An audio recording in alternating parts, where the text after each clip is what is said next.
The king in the north! The king in the north!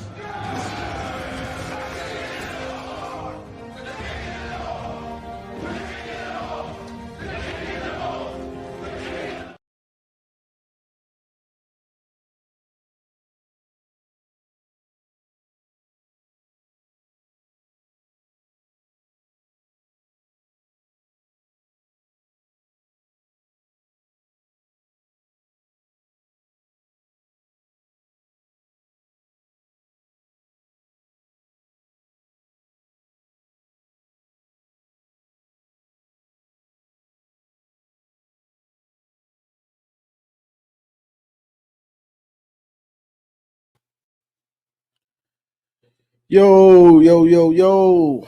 What up? What up? I didn't I told y'all people that was in the chat earlier, I told y'all I was going to delete that live instantly, and I did. If you want to watch that live, it's still on my Twitter because Twitter's just a wild place anyway. So I'm going to leave it up on Twitter. But yeah, somebody's trying to get my channel demonetized. It could just be a random YouTube weirdo, or it could be somebody strictly trying to, because they kept coming back. So it could be that also. Somebody focused on trying to get me demonetized or banned or something. You never know. I don't put it past anybody to do anything. So I don't know. But I wanted to because usually I monologue at the end about some of this stuff that we talked about, and I didn't get to do that, and it left a bad taste in my mouth. I was thinking about it. So a couple things when we talking about, because we was arguing about Mekhi Lemon, Jeremiah Smith, and when it's the off season,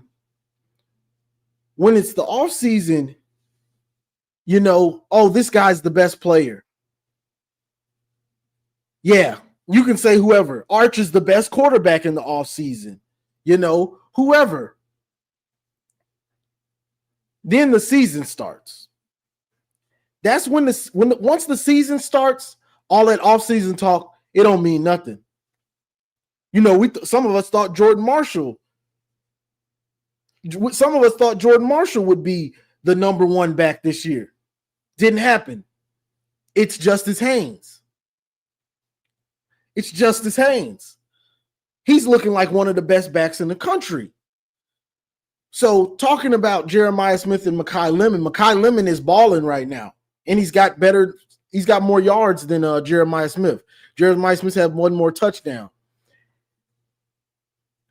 If we're talking about NFL draft stock, there's not a question. Jeremiah Smith has the highest. He's got the highest stock. But when we're talking about what's going on in this season right now, it can be talked about that Mekhi Lemon could be better than him. I've seen Mekhi Lemon make some ridiculous catches that I haven't seen Jeremiah Smith make this year. Not yet, at least. So I'm going off what have you done? Once the season starts, it's what have you done? Not your opinion, not draft stock, because draft stock can be because you're the prototypical size, you're a fast guy. You get what I'm saying? So a dude like whoever, let's say Jeremiah Love. Remember in the offseason, Jeremiah Love's the best back. Is anybody saying he's the best back right now in college football? Are we saying? I'm not hearing it anymore. You get what I'm saying? So, but Jeremiah Love, it still is going to be the number one running back taken most likely. But we ain't talking about draft stock. We're talking about who's balling in college football right now. You get what I'm saying? So when we talk about the best back, Jeremiah Love ain't really coming up in the conversation no more because he ain't got the numbers to back it up. Now it's about backing it up. Once the season starts, you got to back up what you're talking about. You have to, once the season starts, it's time to show it. Back it up. You the best receiver. Let me see you back it up with the stats. You get what I'm saying? You the best running back. Back it up with stats. The stats can't mean something here, and then now they don't mean nothing because it ain't in your favor. You know what I'm saying? So just like, and I'm not, and Steve, because I know you Ohio State, you're gonna get offended because I never said Jeremiah Smith isn't one of the best receivers.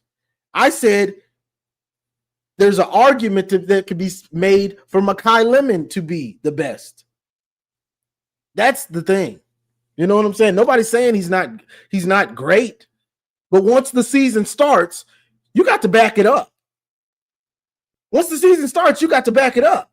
Just like before the season, Justice Haynes. Nobody was hyping him up to be what he is right now, what he's doing right now. But the proof is in the pudding. That boy balling. That boy one cut, see you later. You get what I'm saying? So that's the difference.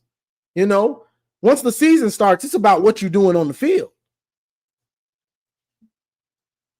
Oh, you want that November. Y'all say November so much. Y'all be talking about November so much. Y'all feel like y'all got that great defense. Now you feel like it's going, yeah, they can't get us this time.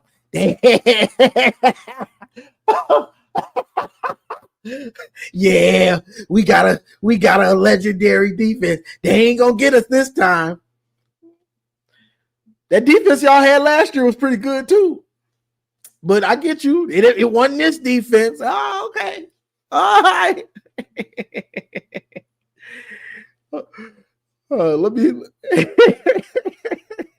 Let me start reading some of these.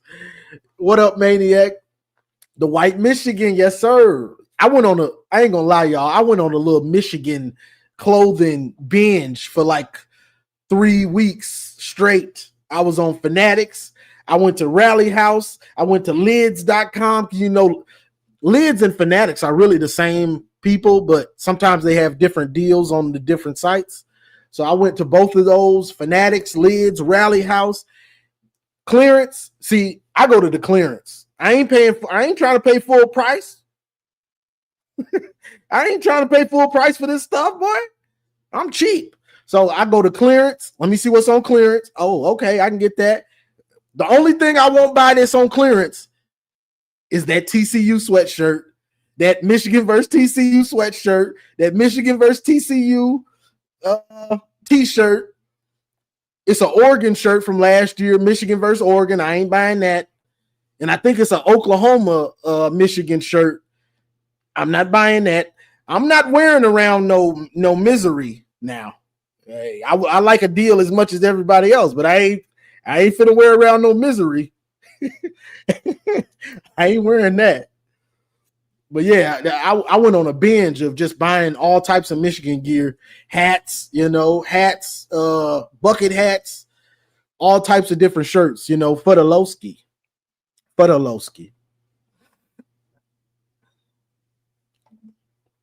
JSC say he tired of Garrison with his Buckeye propaganda. I understand. Yeah. Steve, y'all say the same thing every year. So at this point, we just waiting. When y'all say this stuff, I'm gonna keep it 100 with you, bro. When y'all say this stuff now, like can't wait till November and whatever, whatever y'all say, like we just be like, oh, y'all okay, sure. Like it means nothing to us. Even though y'all do look good, especially on defense, it's still like, okay, sure. Because we don't believe it, we just don't believe it. We've gotten comfortable beating y'all now. We see how y'all felt when y'all went on y'all run. So we've gotten comfortable beating y'all. So when y'all say this stuff, it's like, it's just funny to us. Now it's just funny. Like,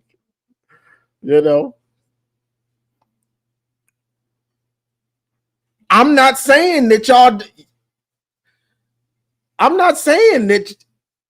this scheme isn't y'all defense is looking great.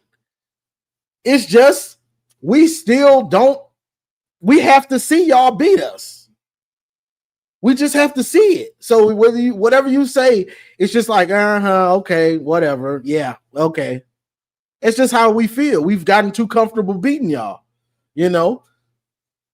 especially after last year, most of us were like, and I'm a little bit different. So let's say last year I went into the Ohio State game, my pregame. It's not going to be easy, but it can be done. Because I've seen that's what I go off of. Have I seen somebody slow down that offense? That's what I really go on. Have I seen somebody do it? Once I've seen somebody do it, I know it can be done. You get what I'm saying? So I saw I saw Nebraska slow y'all down. I saw Penn State, I believe, slow y'all down. So that's all I really needed. Like, yeah, they probably gonna win, but we still have the scheme to slow them down. And if y'all played into our hands or whatever, that ain't our fault that Ryan Day chose to do that. So it don't really matter to me, So same thing goes for this year, I don't believe in we can't beat them. Yeah, you can. You just got to have a game plan and be able to execute it. You just have to have a good game plan. I'm not one of these people that get to they can't be beat. I don't believe that. Especially if I've seen somebody slow you down. If I see you getting the struggle bus game, that's all I need to see. That's all I need to see. But that's me.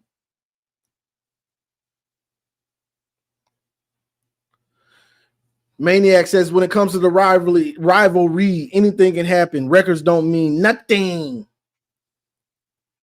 Let's see. Corey G. Yeah, I was on earlier, but I still wanted to talk some more football or whatever about all types of stuff. So I figured I was going to come back on. People were showing out, donating to the call-in show, and regardless, because we can all agree that what dude did was sick. Like, it's understandable. While I cut the live short, I still want to give people their money's worth in the time. You know what I'm saying?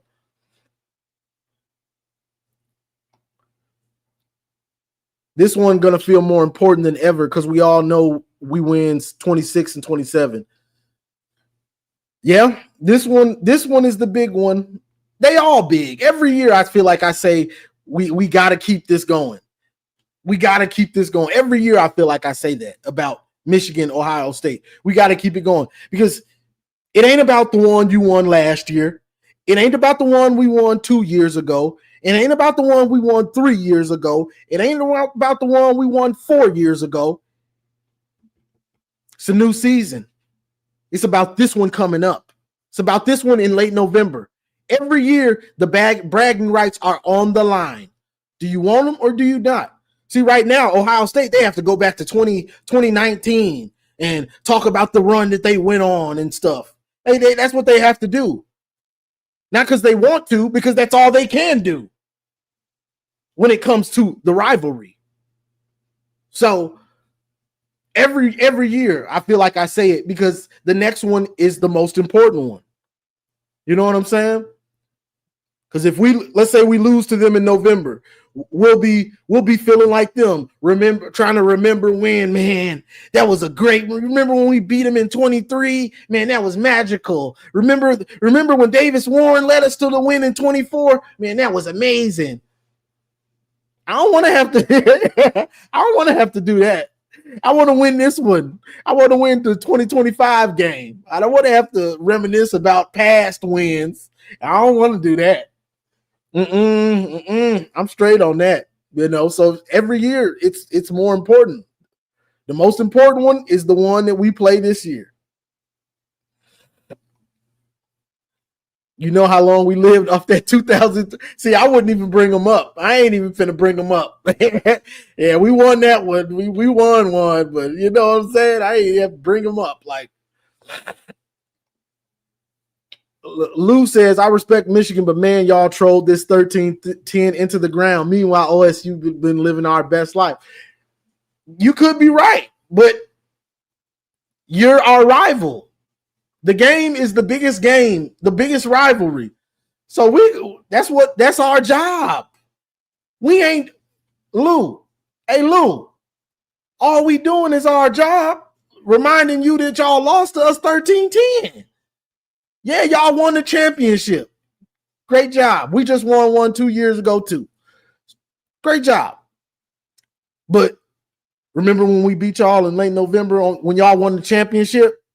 You remember 2024? When y'all went on the championship run, y'all looked unstoppable. You remember y'all lost to us, right? You remember that 13-10, and we wasn't even good. You remember y'all lost. Y'all was at home too. You remember y'all lost at home. We wasn't even good, and y'all won the championship, but you lost to us. You remember? You remember that? You lost to us on that day, on that Saturday in late November. You know what I'm saying? That's our job, bro. That's our job. It wouldn't be right if we didn't do it. It wouldn't be right if we didn't. See? Yeah, y'all had y'all run. Right now it's ours. And, every year we just got to hope to keep it going. But something I missed that I wanted to talk about, too, with Bryce Underwood. I don't like these sprint outs that they do for him. I don't like these sprint outs with the flood concept where he's trying to throw that out route. He's doing a sprint out, either left or right. And it's the corner route. I don't think I've seen Bryce hit that corner route all year. I don't think I've seen him hit that corner route all year. I'm about tired of seeing that play, y'all. I ain't gonna front. I'm about tired of seeing that sprint out left or right. It don't really matter which way he goes with it. That sprint out flood concept, and he tries to throw the corner route. He ain't hit it all year. I don't think he's completed it one time, and he's ran it probably 6 or 7. Did he hit it? He hit it against CMU. Okay. Juju, how many times have we ran that play though? He doesn't. It's been probably 5 incompletions on that play alone, either side.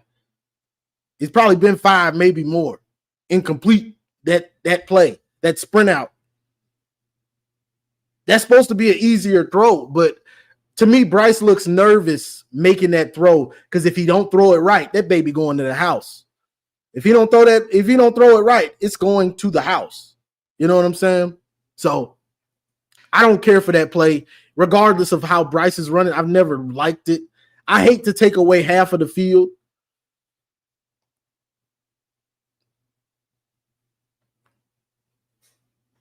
Okay. I mean, hey, this coach Juju. That's why when I seen him, I asked him because I know he know. So this coach Juju right here. But I'm not sure if hopefully he gets comfortable with that route. They keep calling it, but it's always far outside. And that's where you want to miss with that pass, because if he misses short inside, it's going to the house. It's going. TCU. JJ told Matt Weiss, I'm not comfortable with that throw. I bet. And he calls the play, and it's going the other way. 6. You know what I'm saying? But I just don't like. I get what they're trying to do, but I guess you got to let him make the mistakes. But how long before he's uncomfortable? I'm guessing he has to hit it in practice, but in the game, he don't want to throw that pick 6. I'm pretty sure. Readings by Dom. Dom said, "Who wouldn't be nervous with that our O-line?" That's a fact too, and that's also why I get why they're doing some of these sprint out plays, because that offensive line was very shaky The run blocking seemed better against Nebraska, but the pass block against Nebraska, Wisconsin, they've got a better rush defense, so it was expected that we would struggle a little bit in the run game. But Sprague was just getting cooked, and the pass blocking, it just wasn't there. It just wasn't there. Like, them boys was getting – we are limited with pass pro. They are decent pass pro line, but we can't three-step or five-step. We can't three-step. I think we can three-step. It's just what type of routes are you calling on the three-step? We can't get a three-step, bro. Depending on what the play is, because I like, this is if you're clicking. And I get what you're saying, Juju. If we had a quarterback that was polished with what in the offense, even if you're struggling, you can the three-step because you're trying to get rid of it quick. 1, 2, 3, the ball's out. 1, 2, 3, the ball's out. 1, 2, 3, the ball's out. You know what I'm saying? But Bryce doesn't know the offense like the back of his hand, not yet. So it's not going to run smooth like it could with a three-step drop. I love three-step drops. To me, that's how quarterbacking really should be played. Three-step drop. 1, 2, 3, boom. That thing is out of there. 1, 2, 3, half a second, that thing is out of there. 1, 2, 3, boom, it's gone. Almost no matter what route it is. Now, some routes take a little bit longer to develop, but for the most part, I like a three-step drop offense. That's me though. That's what I like. Like, I love that.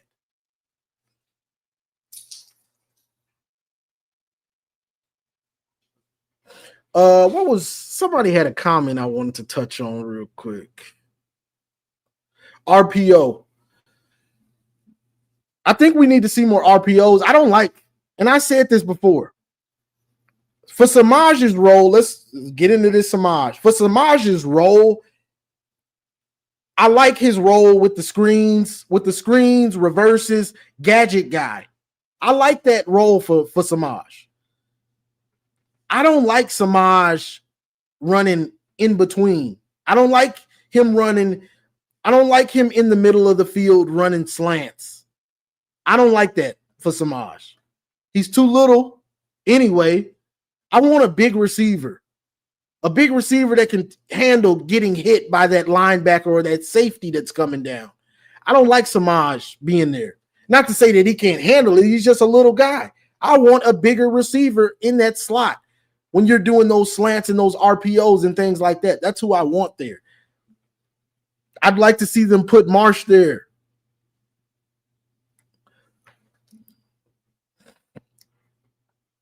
Juju says getting Hogan back will help open up the slot. We're putting too much on Maj's plate. Yeah, I don't like it. I don't like that for him.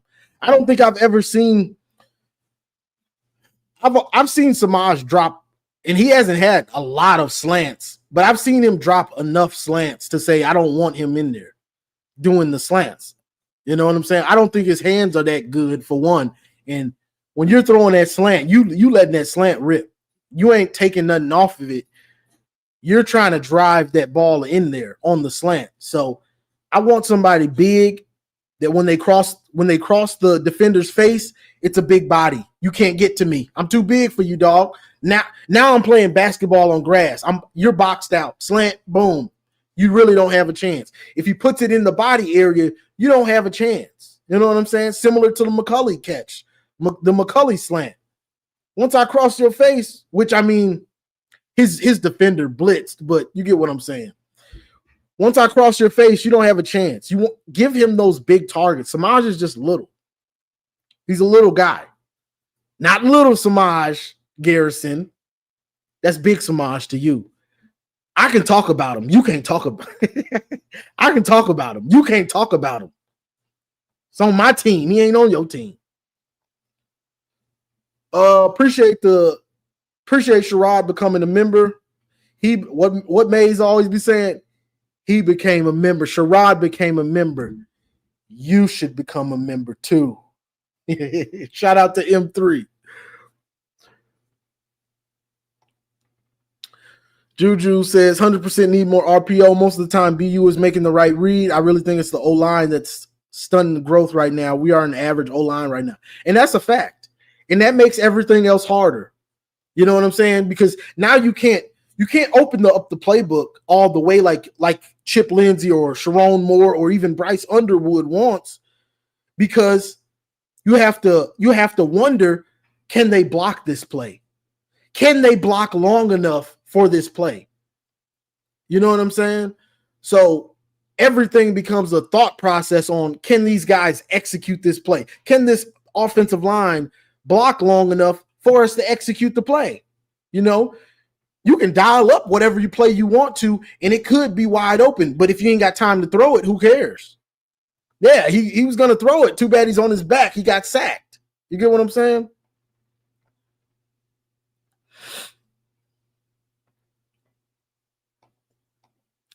Corey G says Samaj would whoop Garrison. I need to see that. That's the fight I need to see. Corey G. Oh, you cooking, Corey. I need Garrison versus Samaj. Set it up, somebody. I need a Garrison versus Samaj fight. Somebody set it up. Samaj, he been calling you Little Samaj, like that's your name. He been calling you Little Samaj. He been disrespecting you year after year. He mad about that video you posted about calling everybody bees. So let him have it.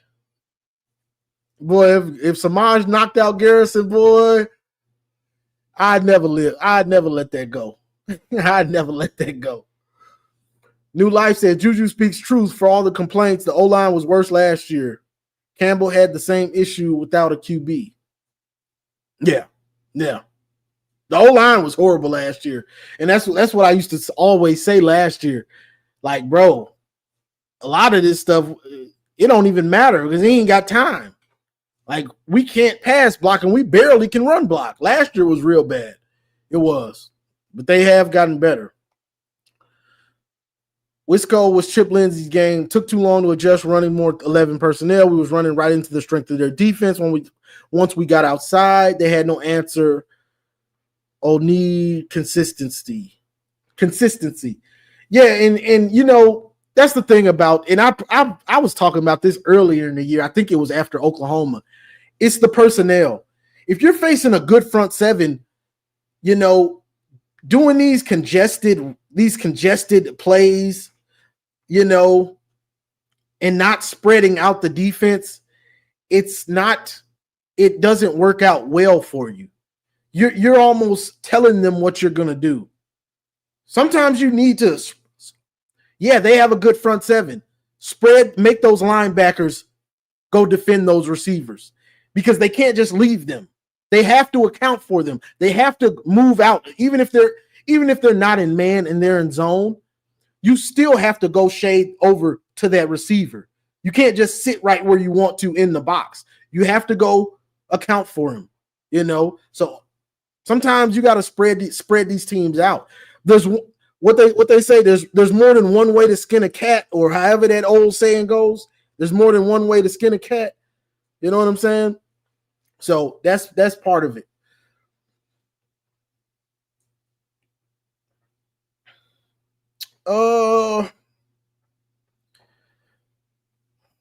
I guess I can throw the link in here. I don't know how long we're gonna be on, maybe an hour and a half, but I guess I can throw the link in here. See who wants to say their piece since we got cut off earlier.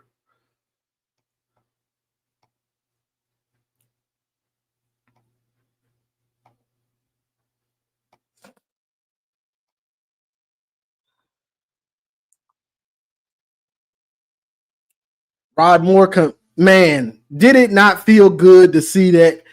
Man, when Rod Moore made that pass breakup, it was like, whoo, there he is. There go my leader. There go my leader. That's my leader in my defense. And then he got the big time tackle on the reverse. It was like, yes, my dog back. And then he got the interception. It was like, all right, there you go. What up, Maniac?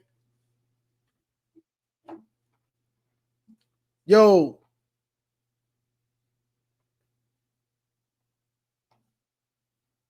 Yeah, that's Maniac. You in here, Maniac?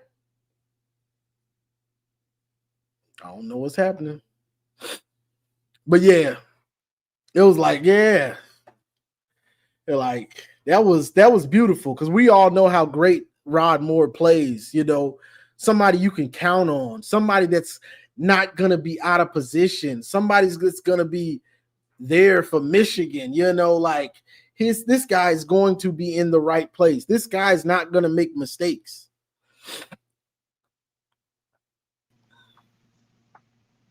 What up, bro?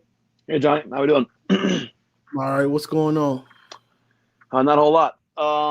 So with Michigan and Ohio State in November, what are your thoughts on our game plan? What do you think it'll look like? Whew. That's hard to tell. That's hard to tell right now. That's hard to tell right now. Right. Because Ohio State isn't exactly showing their full hand. They're only doing it when they have to or when they know it seems like it's going to be easy, like Minnesota. Minnesota's corners were horrible. I don't care what they say. But defensively, right now, I think you go in with the same kind of game plan defensively that we've had. The bend but don't break. Yeah, if it ain't broke, don't fix it. You know what I'm saying? Bend but don't break. 20 to 20, they can move it, hold them in the red zone. Same thing we've been doing the last 4 years. But offensively, I'm not sure. One thing I am sure, Bryce is they're gonna need some design runs and some reads most likely. So that's the biggest thing for me too, and that's kind of why I asked you, because I don't really know exactly what the offense is gonna look like either. Like if we're gonna, because the offense is not consistent, that's for sure. And I don't know. They're still trying to figure out if they want to run consistently or pass consistently. But like I feel like the way we beat Ohio State in the past 4 years was to eat the clock and just control the game and make it pretty much boring like last year. I think that's the goal. I think that's the same. I think it's going to be the same game plan until it doesn't work, honestly. Because that game plan works against anybody. If you can execute it, if you can stay on the field and play really good defense and hold the team to field goals, that works against anybody. You know what I mean? Right. Even if they're doing the same thing, both teams just not going to get that many possessions, and whoever gets a touchdown or can score in the red zone is going to win. Yeah. So, but I mean, now that you're saying that, though, if that's the game plan and Zavada is missing field goals, now that's kind of a worry, because last year Zavada was hitting great field goals against Ohio State, but then their field goal kicker, I think, missed 2 field goals. Am I correct in that? Yeah, he missed 2. And Zavada was money. So in that, if we do have that game plan, which I would think we would have that game plan, we would need Zavada to be on the money, but he's struggling, which is worrisome. Yeah, he's been very inconsistent. So another thing, I guess, based off of Ohio State and whatever, I haven't been watching their games at all. Like, how would you describe their team? I mean, like I've heard stories about their defense and whatever, and how they locked up Texas and stuff, but Texas sucks. And so I don't really know how good their defense is, and I don't really know how good their offense is either. So I don't know if you've been kind of studying them, but what would you say? I always keep my eye on them. Defensively, they fast and physical. They linebackers, Sonny Styles, Arvell Reese, they flying around. Caleb Downs picked up where he left off. Igbinosa, he's playing great coverage, and he's not grabbing as much, so he's not getting all those penalties. That's one of their corners? Yeah. Jermaine Matthews, they're secondary, and like they're really good on defense. Like, long story short, they're really good on defense. Offensively, that's where people had questions, because these first few games, they came out with a more conservative game plan. And they were just what's his name? Julian Sand was more of a game manager. He was more of a game manager. Now, he's been a really efficient game manager, so that's what you want. But it's more ball control, running the ball, and he makes the throws when they need him to. Now, against Minnesota, They said, all right, let that thing go. These corners, I think Ryan Day said, these corners are trash. Let's go on and open it up. And they opened it up and they threw it all over the place on them. So do you think if with a solid defense and them just kind of running the ball, eating up clock, and having Julian Sain be a game manager, I guess that's kind of similar to how Michigan was, especially with Cade McNamara. So, but this is the thing. I think Ryan Day's doing that to be prepared to play either style, but I don't think they have to do that. Julian Sain is really accurate and he's playing quarterback really well. He understands the checks, who to check it down to, when to throw it away, when the rush is coming. Like he understands when that rush is coming and it looks like he doesn't see it and getting it away right at the last second. Perfect timing. Like he's playing, he's balling at quarterback. I'm not gonna lie. For real. Shoot.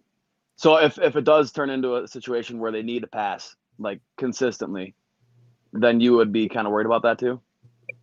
Yeah, he could do it. He could do it. Okay.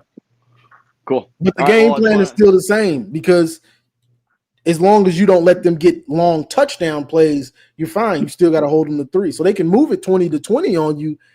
But same just like CJ Stroud when they had Stroud. 20-20, they were moving it a lot, and then they would kick more field goals. Yeah. They had some field goals getting kicked. Yeah. So based off of the elite defense that they have that you were describing, how would you think that our offense would attack them best? Would it be through the run game or passing game?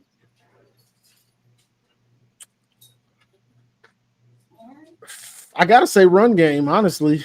You don't want to put Bryce. I mean, at that point, he'd been and played 11 games, or 10, 11, whatever. But you don't want to put too much on Bryce in that game. Those boys fly around. They fly around. So you want to put that ball in Justice Haynes and Marshall's hands. I think you want to have the ball in their hands, especially Haynes, because as good as their defense is, if it's blocked up right, Haynes is going to the house. Mm-hmm. Right.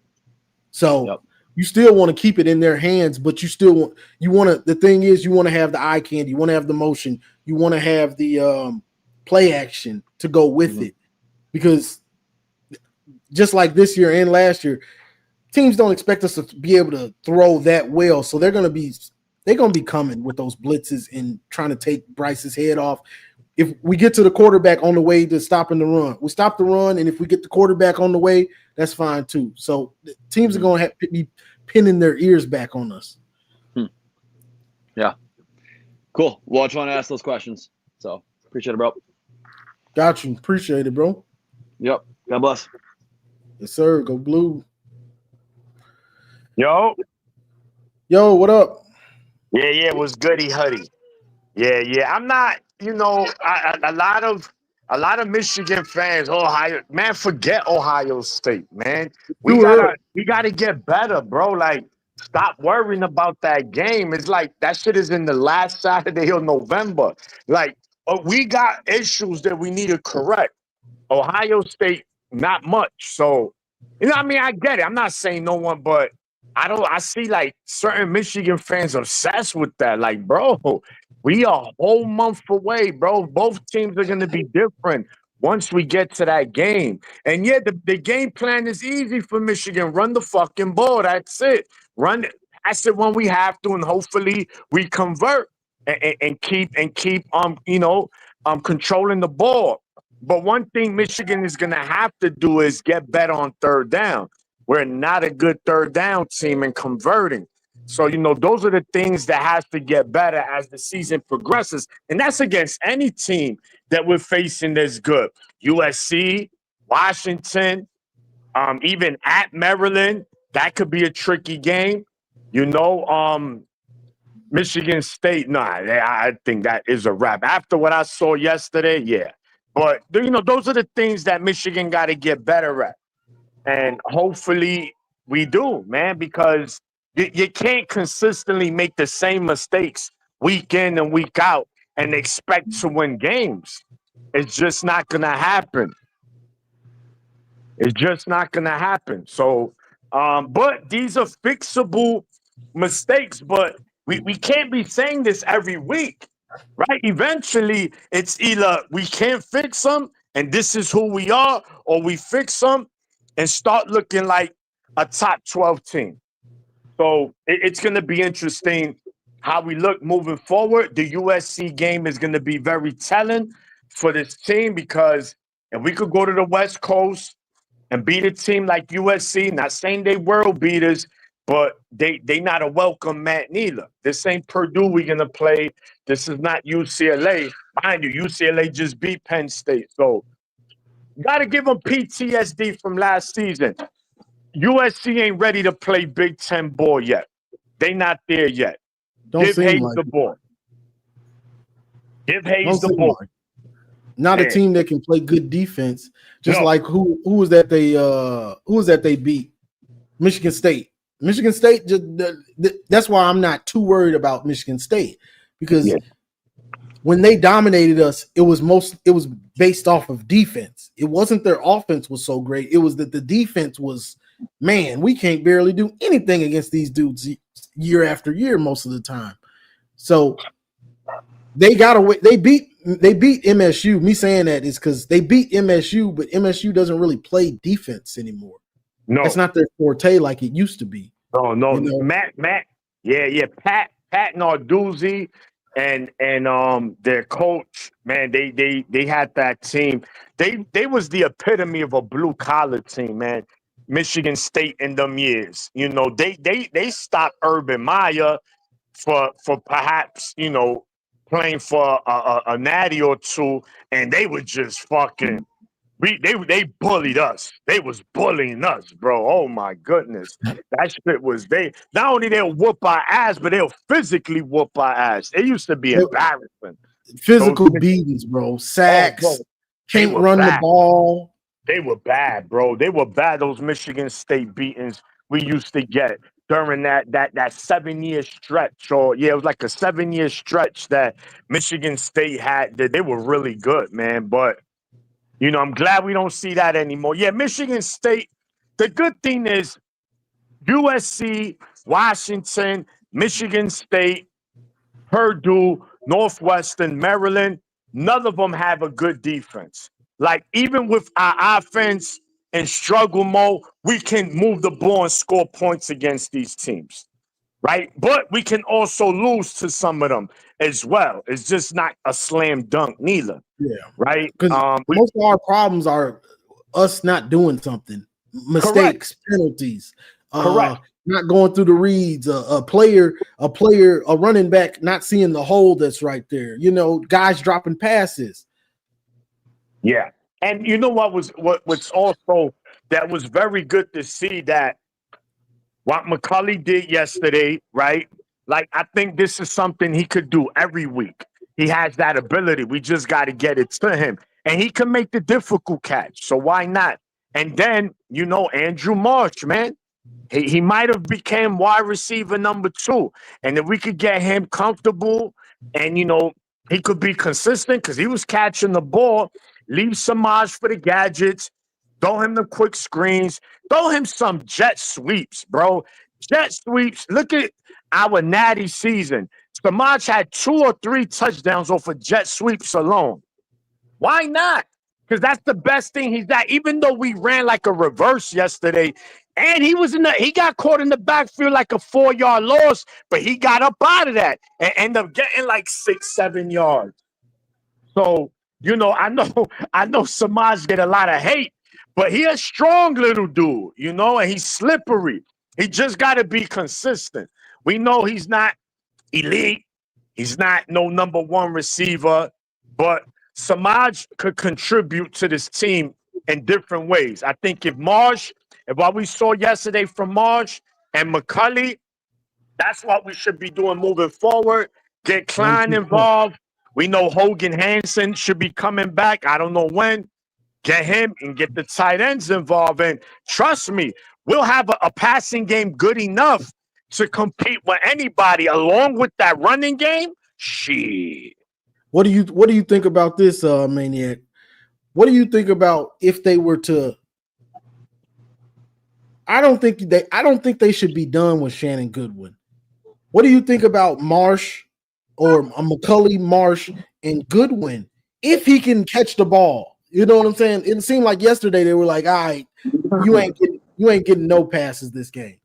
But I don't think you should throw him away if he's that good of a route runner and can get open.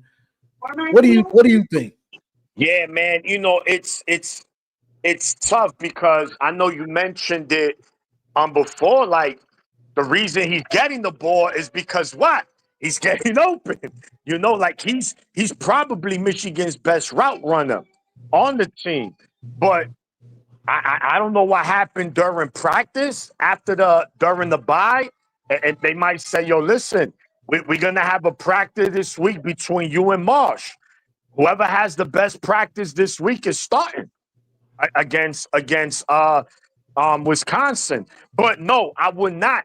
I would not go with. In fact, I go into some 4 wide receiver sets. Why not? You know, if Klein can't produce like he did in week 1, if he still has a lingering injury, F that. Put 4 wide that time. Give me Goodwin, Samaj, McCulley, and Marsh. Bro, ain't too many secondaries in the country can hold that, man.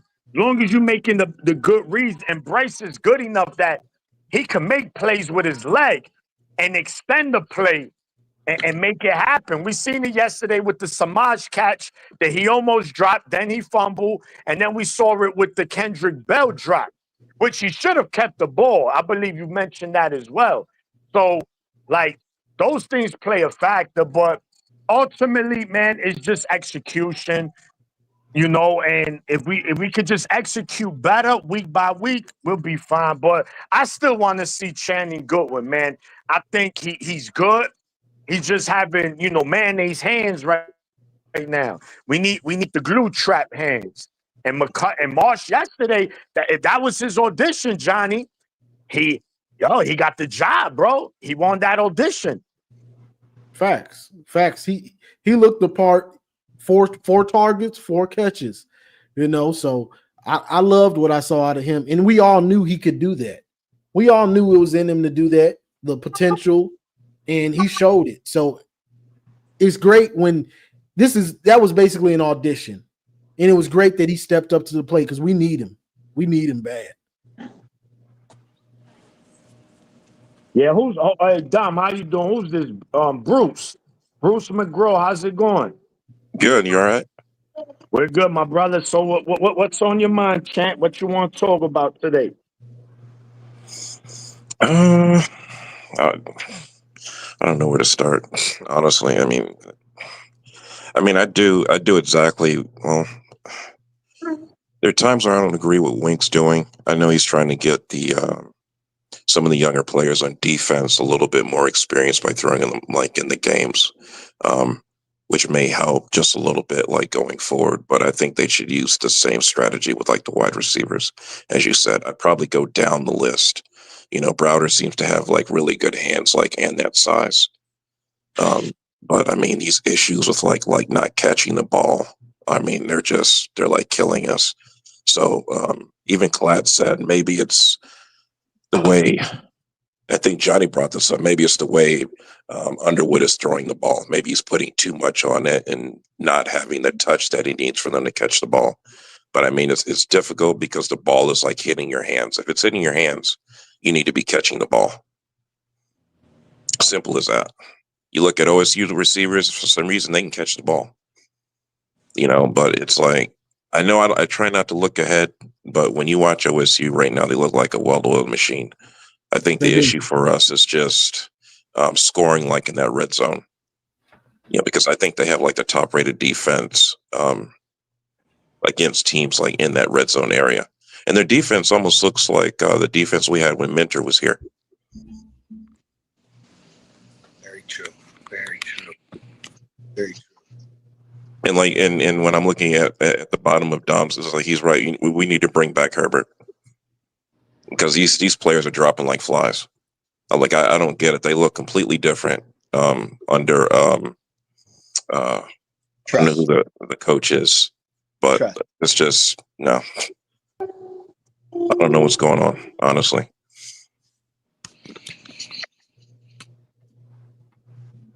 What you got done? That's all you had? Is that Bruce? done? Yeah, No. that's pretty much. I mean, you guys can. And solid points. Solid Yeah, points. man. definitely. Yeah. Hey, I was just trying to make sure you say everything. Don't hold back. Say whatever you want to say and get it out. I know Yeah, how it is. Bro. I used to write papers on this stuff, so go ahead. yeah. I mean, honestly, I think OSU and Miami look like the best teams this year. You know, that could be us. It's just like you guys saying, just inconsistent. Yeah, I can't stand it. Yeah. You know. Yeah. I don't know how you guys. I don't know how you can watch it. It's Hard. they start making mistakes, man. I just turn it off. I can't. I can't watch it. Bruce, Bro, hey, I'm done. Yeah. All right. I know. No, listen, I get it, man. I get you. Listen, bro, I've been there. Look, I got two young little girls here, and I'm sorry, I be cursing. Like, and I'm like, oh, my wife be like, hey, I be like, hey, you out my way too. Like, I don't know. Hey, hold on.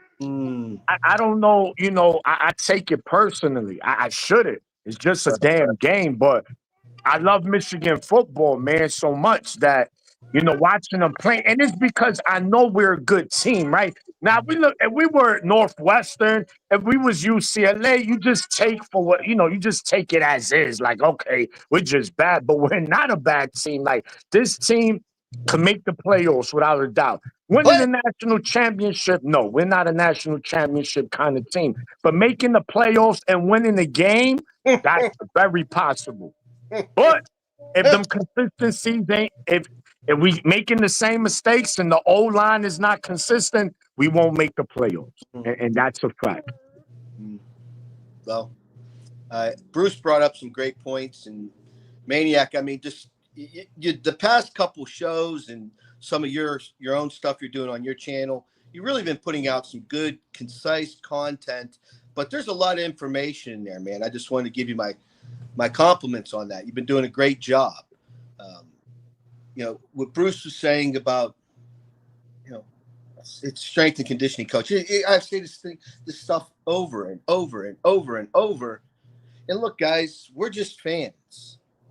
And we see what the problems are. It's very akin to last year. And it's like, why isn't somebody fixing it? Well, the skilled players, that's a little bit more difficult to fix. Catching, whatever, technique. But you're talking about offensive linemen. It is not rocket science, okay? And it's simple technique and consistency. And Chip Lindsey's play calling, that's like he's calling plays where if we were in Bryce's sophomore or junior season, where we had people that were experienced, that could catch a football, but more importantly, we had an offensive line that was physically in shape, mentally tough, and knew their fundamentals, and didn't spend half the game on their knees, yelling back to Bryce, look out, I mean, and that's what the problem is. He's determined to just call these different plays and let's see if this works. No, let's try this. And it's just like, look, dude, you got 2-star running backs, okay? Just run the football. We can't do anything good, so let's pick one thing that we can do good and stick with it and get better at it. And we got the running backs for it. And then, as Johnny always says, you sprinkle in play action pass once you have that team committed to a run. Right now, I'm a little concerned about the game in Ann Arbor. The only thing in our favor for the game in Ann Arbor is all the pressure in the world. Again, Ryan Day, he could do whatever he wants to do. As soon as he walks out into Michigan Stadium on November 29th, that pressure is going to be a world on his back. That, 5 times in a row, does he really want to lose 5 games in a row? I mean, he's starting to chase Cooper now, man, with those stats. And that pressure will come in. It's a different game. It's telling Maniac the other day. It's kind of like Army Navy. The records really don't matter. It's more of a physical game. And, can you exert your will and overcome your opponent and make them submit? And whoever runs the ball more wins the game. 23 straight games. The team with more rushing yards has won the game. And speaking of rushing yards and yards in general, we've put up a lot of numbers. We've put up a lot of yards every game so far. But when you look at the film, a lot of those yards were huge plays, big runs by Haynes, Marshall. Bryce has had some big runs. We had some long catches yesterday with McCulley. So these yards, you can look at the stats and like, okay, we have yards, but we're not getting the small, consistent chunks of yards, repetitive, running the game, play action. I mean, I don't understand, and it's I say fire Chip Lindsey because he's reluctant to change philosophy and use with what he has. It's like very simple. I want to cook an egg omelet, but I don't have any eggs in my refrigerator. But I have a jar of peanut butter and some bread over here. I can make a peanut butter and jelly sandwich. Nope, he wants to make an omelet. So what are you going to use to make an omelet?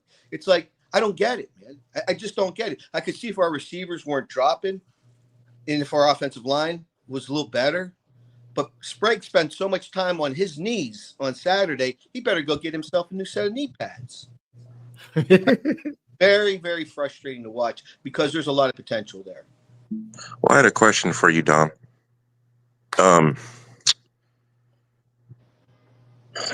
It's I don't know if it's 50-50, but one, I'd probably fire Grant Newsom. I'd probably start there. That, and I know that Lindsey and Moore both have like different philosophies. I had posted that because Moore is cut from the same cloth as Harbaugh, right? And I think you had mentioned something earlier that Lindsey may. I guess the play calling from Lindsey is kind of akin to, Underwood being maybe like a sophomore, say like a junior, right? But when you talk about like why Haynes is getting like all these runs, it's either Haynes or the offensive line, and I'm thinking it's Haynes. It's the reason why he's trying. Don't get me wrong, Bryce has the capacity right now to run this offense. The problem is the offensive line's pathetic and the receivers are dropping the ball far too often. So the talent's not there. The condition, that's where the problem is. It's not that Bryce can't do it. He can. He's a cool cat out there, very composed for his young age. And he could throw the ball anywhere on the field. I have complete confidence that Bryce could probably be playing today for some NFL teams. That's how talented the kid is. He has a lousy offensive line, and the receivers are dropping the balls, man. And he's young. I'm sorry to interrupt you, but that's really what the problem is. And Well, what do you prefer? Do you prefer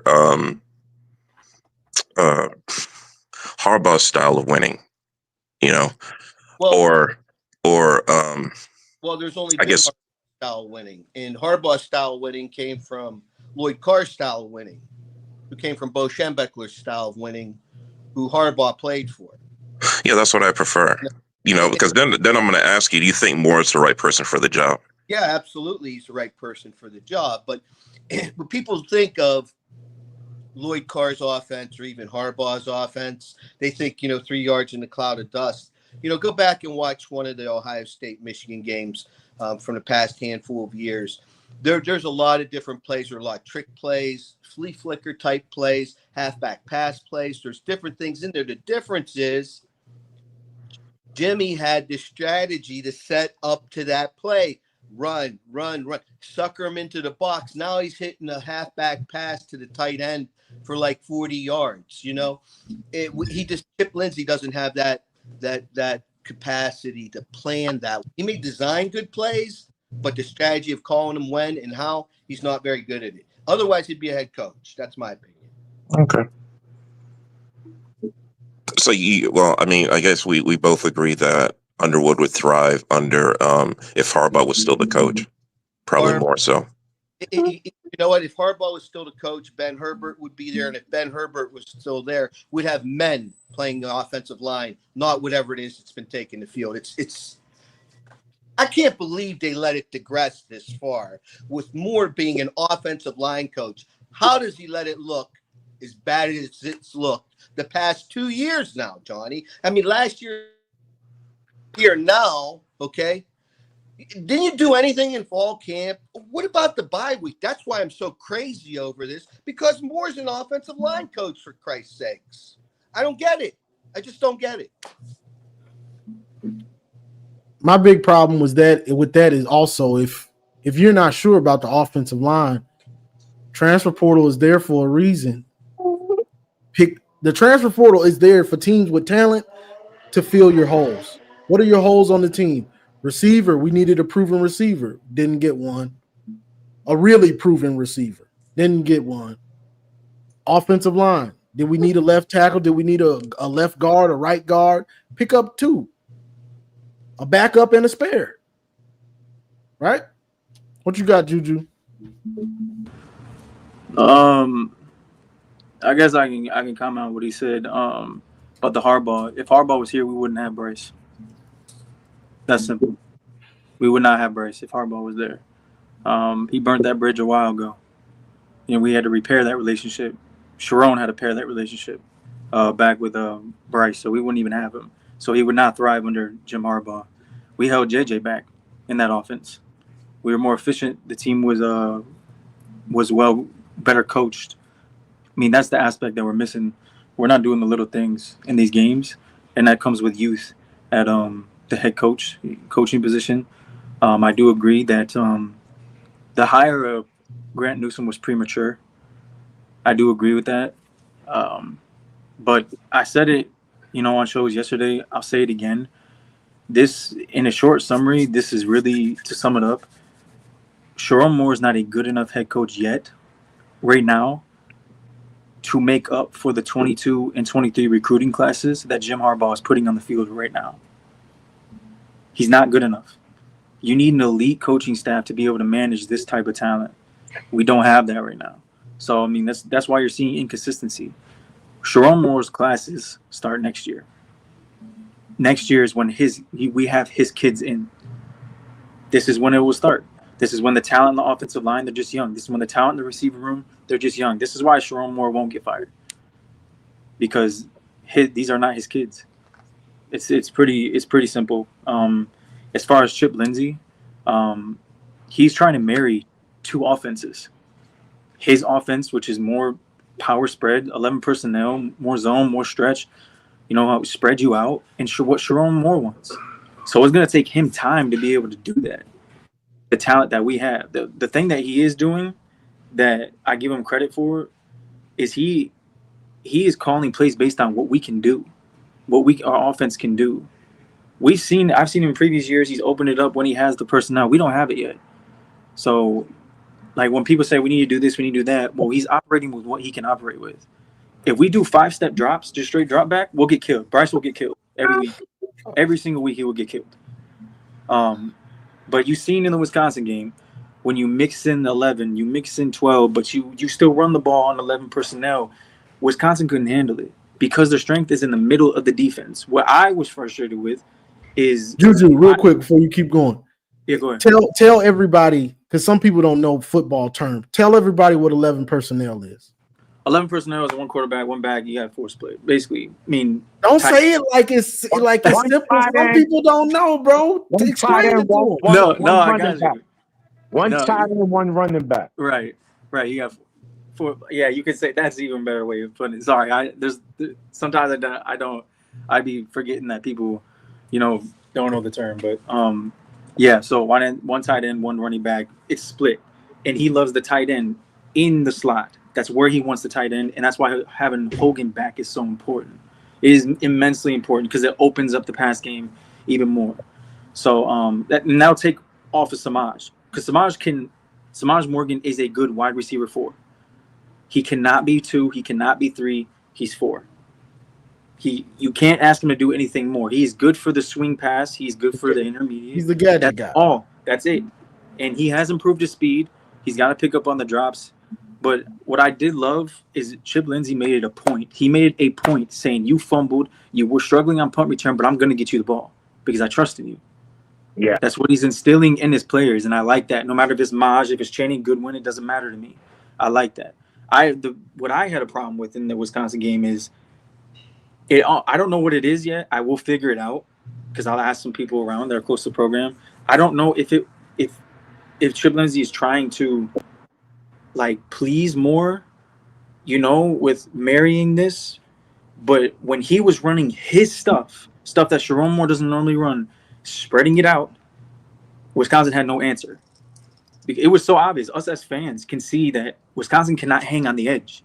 They can't hang when you run stretch. When you spread the field open and make them defend the whole field. It's something to a degree that our defense kind of struggles with. Not like a Wisconsin, but it's sometimes what we struggle with. But that's the only thing I was frustrated. Look, this is not a bad team. It's not a bad offense. Every single metric will tell you that this offense is light years ahead of last year's offense. It's just there is inconsistent play on the offensive line. That is what is holding us back in the drops in the wide receivers. Is what's holding. Bryce isn't holding us back. Our running backs aren't holding us back. Our tight ends aren't holding us back, which the tight ends have been open. So anyone who's worried about the tight end, they've been open. They've been open. It's either Bryce doesn't have much time or he misses reads. I mean, he's a freshman. And Bryce is not perfect. He missed reads in the Wisconsin game. And he missed. I counted 5 reads that he missed, which he's human. And He's it's crazy. And it's crazy, Juju, because he went 19 for 28 and 3 were clear drops. I mean, clear drops. Yeah, Not 4. like you could debate them. No, they were clear drops. So that would have been 22 for 28, over 300 yards because he had 270 Right. and those misreads. Like, Right. he's efficient. I think as well, right, as fans, and we expecting, I think, too much from Bryce, right? Being that who he is as an athlete, as a recruit coming into Michigan. And I think he's doing well, right? Obviously, you're going to have freshman mistakes. You're going to go through freshman things. That's normal stuff, man.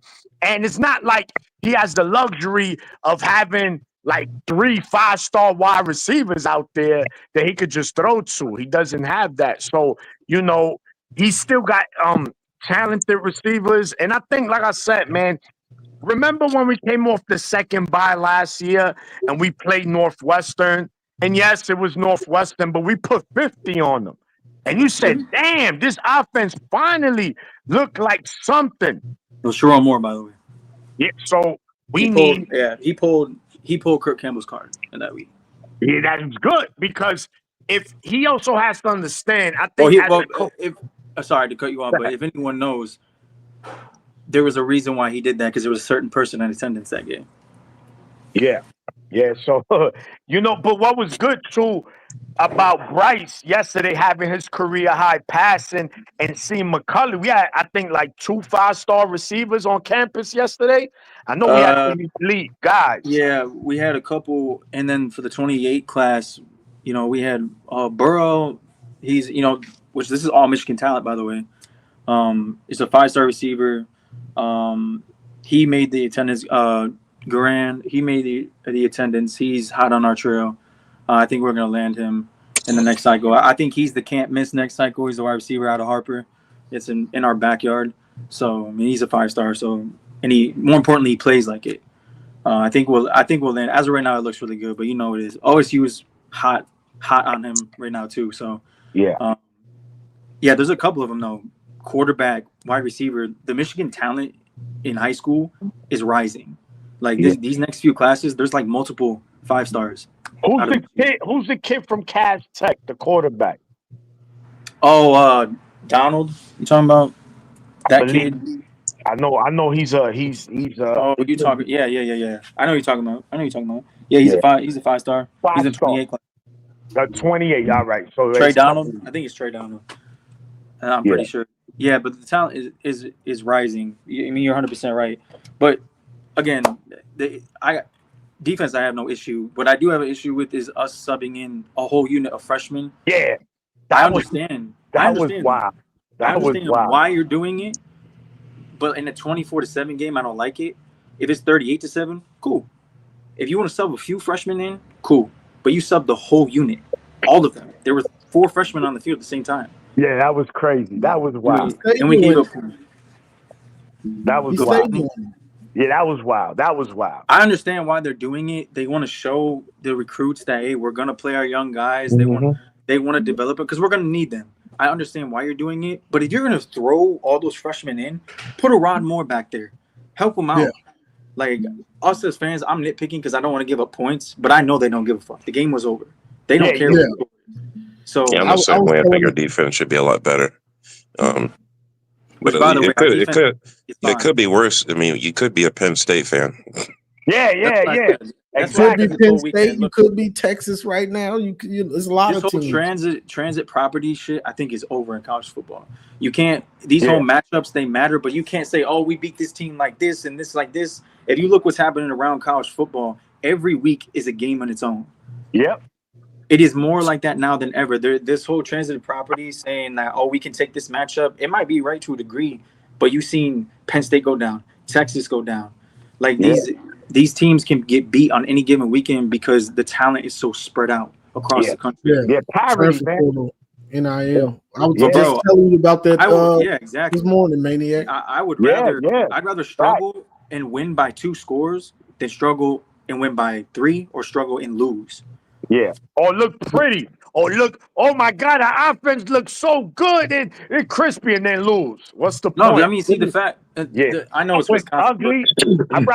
I'd rather win ugly than lose pretty. I know yards and stuff don't tell the end all be all, and points are more important than yards. I know that. But I think the things that we could take away that's really good is we don't have a tight end that could open up and space the field. We don't have our best offensive lineman. He's still hurt. There's the pieces to still wonder about how good this offense can be, and they're still growing. Sprague needs to be better. He will be better. That was his worst game. He won't be that bad probably ever again. Better not. But Foby's going to get benched as soon as Hadi's back. Link has been playing well. No, right there, Juju. Hold on, Juju. Hold on. There you go. There you go. Because Link was getting, oh my goodness, if words could kill, that dude would be 30 feet in the ground. Because, listen, give him a shot. I don't know, Link. Bro, you haven't heard Link's name. And not for the negative, the dude, he's playing good. You know, he gave up. Yeah, I think he gave up 3 pressures. Again, Wisconsin's front 4 is a good front 4. They're not number 1 in the country. I don't believe that. On paper they are, but they're not. I think they're a top 10 front 4, especially against the run. I think they are. So, and we still I had my stats for the game. I wanted 210 yards passing and I wanted 170 to 190 rushing yards. Check both boxes. Even though it was inconsistent throughout the game, we still checked both boxes. So, even with being inconsistent, we went over 400 yards of offense. So, and I know points are more important. I will keep saying that. But I'd rather show an outing where we can move the ball and have an incline than struggling and going for 150 to 200 yards of offense. So, there's good to take away from the week. Yeah. No, there is over 400 yards of offense, and you would have thought based at one point we had like 200 yards of offense. So I know. Listen, man, I saw something right. It said Michigan already has, I think, 15 plays over 30 yards in the first 5 games, and we only had 12, like all of last season alone, right? And we still got 7 games left. So this offense could be explosive. We showed the explosive play. We just got to, if we could just be a little bit more explosive in the passing game, which I think we're trending towards. I think we're trending there because McCulley can make any catch on the field. McCulley could do it. So we just got to target him more. I just think that's all it is, man. And once that gets going, once we have a passing game where teams have to legitimately respect it, it's going to get ugly, man. It's going to be a hard offense to stop. And what did Dom say? We lose to OSU. Oh, go ahead, Johnny. Go ahead, you read it. He said, Juju, say we lose to OSU and they win another natty. We going to lose commits? I think that losing commits over like losses and stuff. Now, bad seasons, you can lose commit, but like over one game, I think is a little overblown. I think these kids are pretty solid. I think the only kid that right now in the class where I say might leave is probably Julian Walker. But I mean, that was to begin with. That was going to be a battle to keep him anyway. And our D-line class is pretty damn stout. I mean, it's amongst the best in the country, this class. So I'd say he's the only one right now. You know, like there's not a lot of chatter. You know, I've been locked in on the season, but you know, paying just the little that I do to recruiting right now and asking around, I think Julian Walker is the only one that might, you know, he's on that I feel like it might happen, but I still feel like he's solid right now. Yeah, and I mean, and if you're looking at the D line, with the exception of like having like an elite pass rush, I mean, now we did move Jay Sean from linebacker to DN, but the D line, especially in the running game, man, has been stout. Like not one running back has rushed for 100 yards against Michigan. I mean, Bayet, Mattia, you know, he did what he did, but I'm talking about running back. So. You know, we're but even then, he only had I think 60 yards rushing. 70, I think like 70. And he ran the ball like 15 times. So yeah, he ran it a lot. I mean, but look, that is even with that, bro. That quarterback is the most talented, you know, that can throw and run that we're gonna face all year. Yeah, and he's tough. He's hard to bring down. Like, I think Aiden Childs would be one. Damon would be one for Washington. Yeah, but they don't have the defenses to match. Correct. We have room for error. Now this week it was USC. This is my first challenge. Like OU has a playoff offense. Yeah, like they don't have a running game, so to speak, yet, but their receivers, they have good enough offense to make run in playoffs. Obviously, they're top 5 team in the country. USC has a playoff type offense. They don't have a playoff type defense, but they have the offense. So the way the defense plays is very important for me going forward. Like, this is my test and see where we're at and where we need to get better. I think Zeke was rusty last week. He was. And it really showed. He missed a tackle, but he did correct himself throughout the game. You showed early, but then you saw him look like Zeke.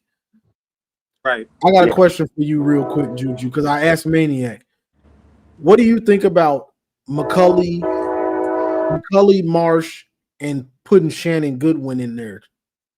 I don't think we should be done with him. I think to maximize what we have at receiver, I think you have to give him another shot because he can run good routes. That's if he can catch. You know what I'm saying? He might be a head case right now with catching the ball, and you just got to be done with him. Well, like I can tell you for a fact, that's not the last time we're going to see Shannon Goodwin. I mean, yeah, look, he's still. People got to remember he is still young. He's still very young. Our wide receiver core as a whole is young, bro. Like, you got Shannon Goodwin. Omaj is older, but you know, I'm talking about our upper echelon talented wide receivers. Outside of McCulley, who transferred, Maj is the only one that's oldest. Goodwin, young. Marsh, young. Stewart, young.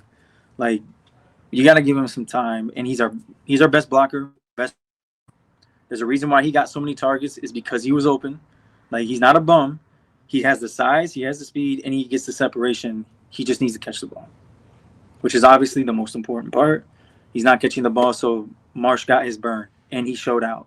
So we're going to see Marsh more. And he had his little coming out party. And not only did I like what they did with Marsh on the screen, well, really thought it was an RPO, but he threw it out when he got upfield, which was a first down. It was he got that first down. It was not marked a first down. It was a first down. I know people don't, it's just a 10-yard gain, but to me, it was the way he turned upfield. Yeah. I think that, to me, let me know he's ready now. Like, he's not nervous no more, because if he would have ran out of bounds and not took the contact, I would have been like, all right, we're still working through jitters. But he cut upfield, got more yards, and he had the first down. So that, to me, I was like, okay, a horrible spot. Right. Yeah. That, to me, said you're getting it, you're ready for the spotlight.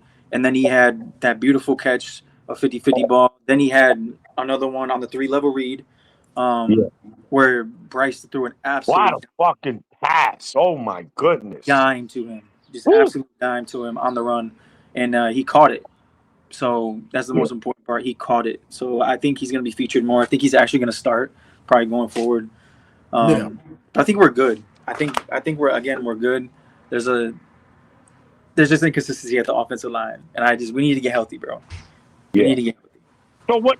So what you say? You say at 100%, every O lineman at 100%. Link at left tackle, obvious. Who's gonna be left guard? Hottie. Giovanni. All right. Crippen at center. So we keeping Guarnera at right guard, or we bringing Norton back? If we bring Norton back, I will be disappointed. Okay. He has outplayed Norton, and there's a reason why he started over him this week, because Norton was healthy. He could have been good to go, from what I understand. Yeah, he's good. He's farther along than Gio was. Gio dressed for the game. He dressed for the game. He's just what they did with Rod Moore for 2 weeks. Yeah, they got him dressed and got him ramped up. They got him ready because he's gonna play next week. He's gonna be healthy next week. I didn't see if Hogan dressed. That would have been telling me that he came back. Personally, I do not know. I have not gotten any information on what his injury is. I don't think anyone knows. I think that's real close to the vest. So whenever we get him back, whenever we get him back, bro. Whenever we get him back, we will get him back. I just don't know when. But having that full line is very important, because although USC defense is not a front four of Wisconsin, in my opinion, they're still talented. They're still really talented on that, and they're inconsistent to me, but they're still mad talented. So we gotta come to play, bro.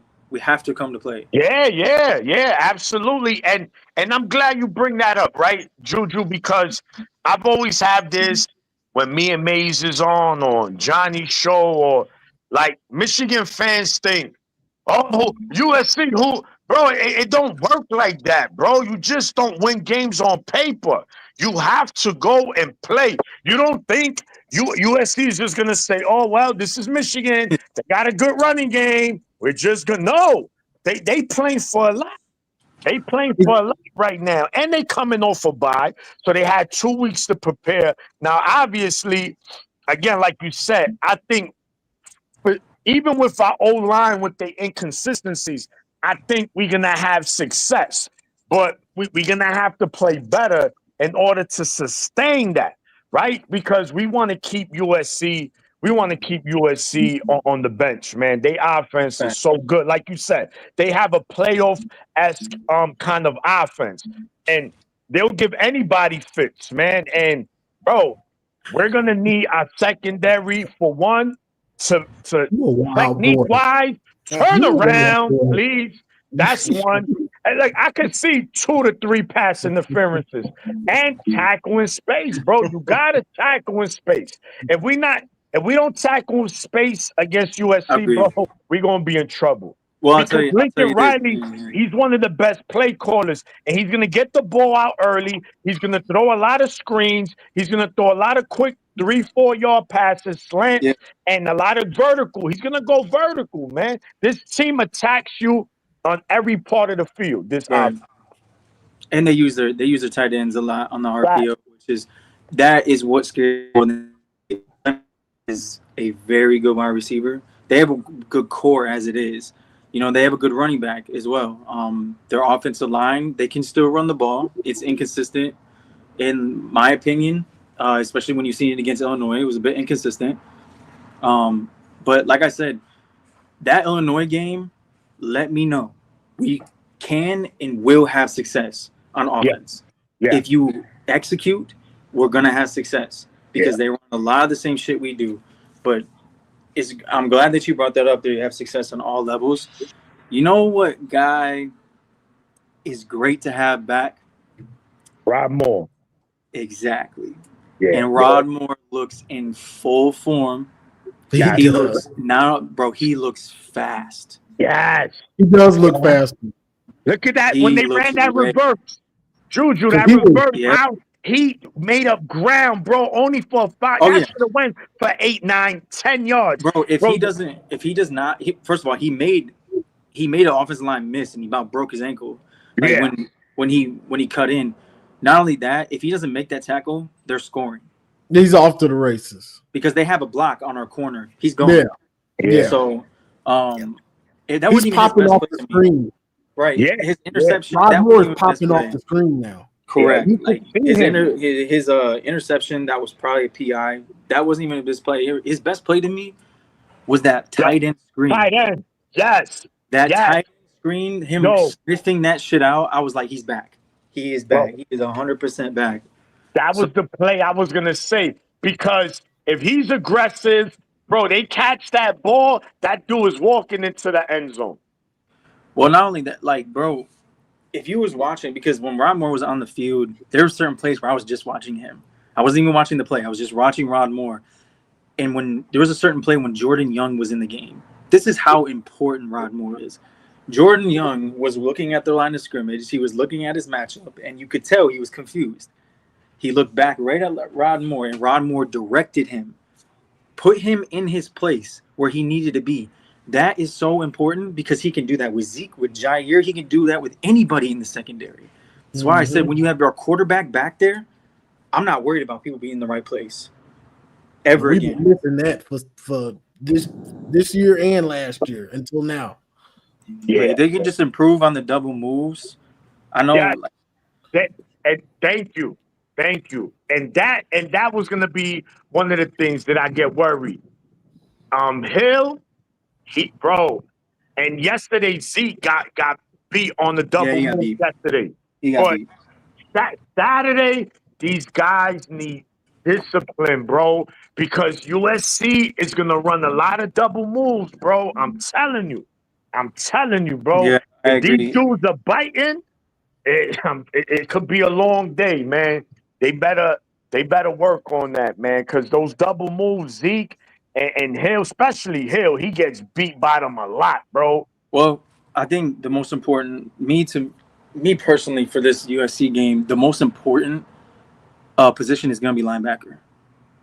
It's going to be linebacker because they run a shit ton of RPO, and Maeva holds that shit like right in his running back stomach. Yeah, and he delays it on purpose to try to get the linebackers to creep. And what they do is based off what he does. Is he gonna hand it off? Is he gonna throw it to the tight end right across the middle? So I think it's extremely important for us to be disciplined because I think our front four, our run defense will be fine by themselves. So if you come up, I think it's important to not overbite or oversell, aka Jay Sean Barham. If you're on the edge, like don't take yourself out of the play. You need to play he did both. that on the one run play. It was on third down. I think him and Sullivan. And Wisconsin is not nearly as effective, bro. Back-to-back weeks. Wisconsin are in USC and Washington. They're both going to do that shit. Yep. You have to be disciplined, and you have to wait it out. Jay Sean Barham is really athletic. He is fast enough to make up. If you even hesitate a little bit, just to make sure you are athletic enough. Derek Moore, not so much, but he's way better at setting the edge than Jay Sean Barham is because he's been playing position a lot longer. So he has to be good and he has to be way better in the run game.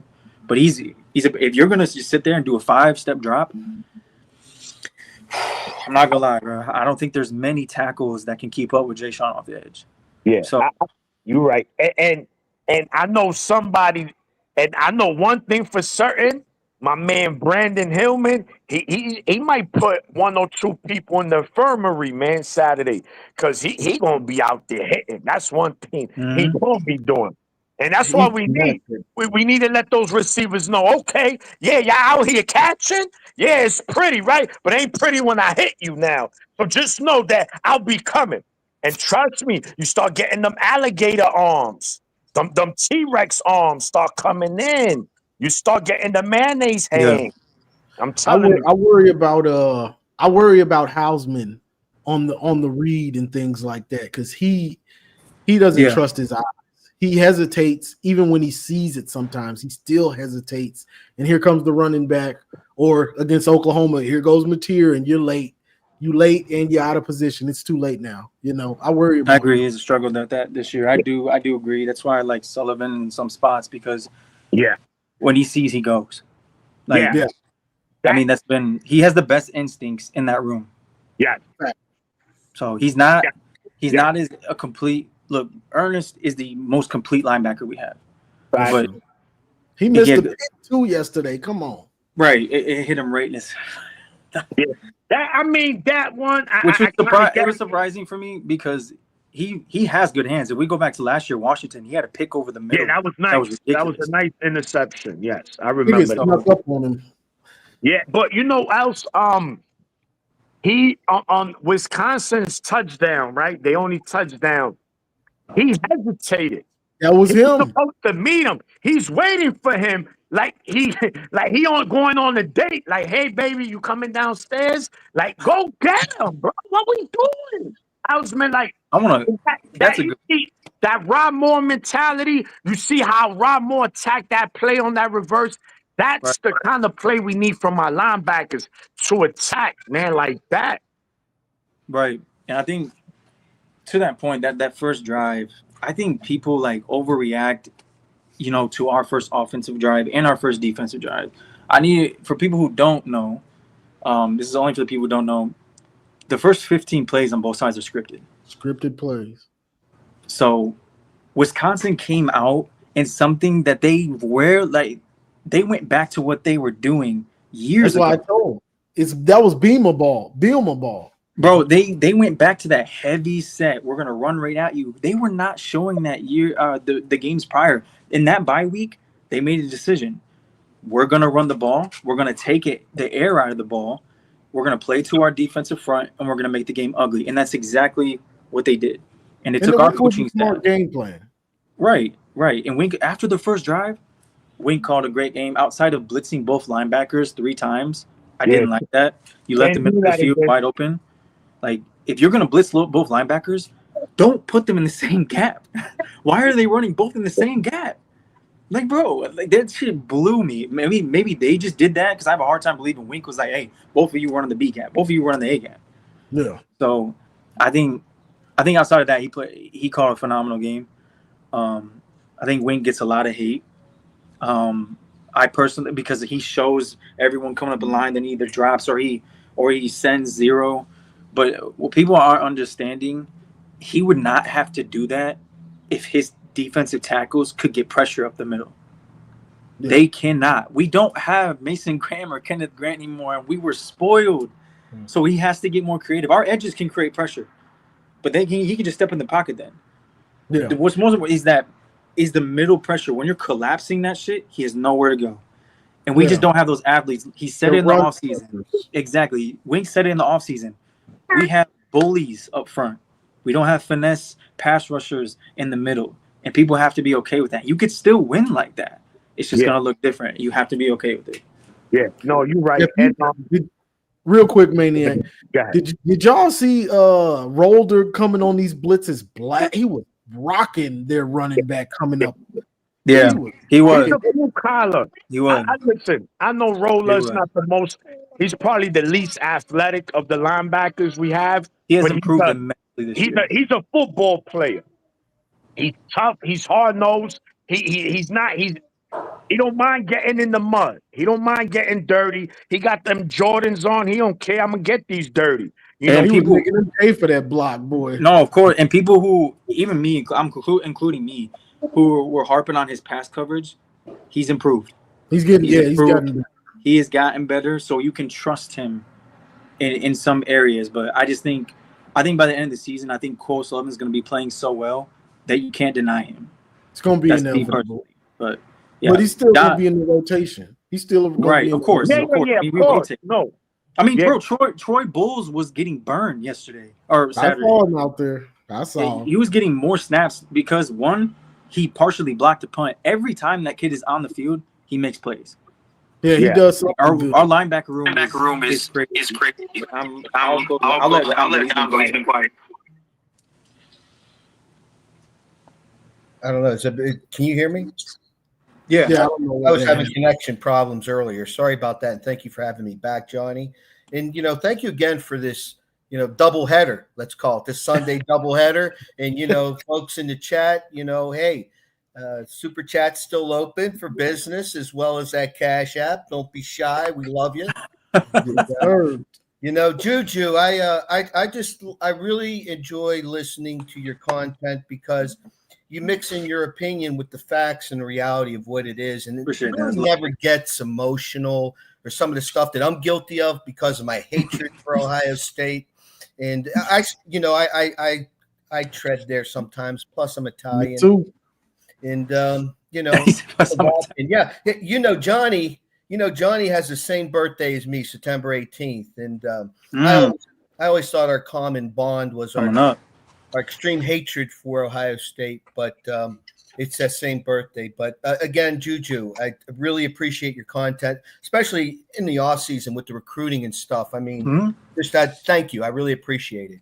One thing I want to bring up about Southern Cal, okay? I live in San Diego, and I was thinking of making a trip up to LA. It's a hassle getting there and so forth, but this time of year, the Trojans, I don't know, what time's the kickoff, guys? Is it a night game? 7:30. So it's going to be a night game. So that'll be like 4:30 here. People are still on the beach Saturday. They're like SC football, let me know around Christmas time or something. So I don't think it'd be difficult to get a ticket. It's a large venue. And then after yesterday's spectacle, I'm like, I don't know if I want to throw money at that and go through that to go up there.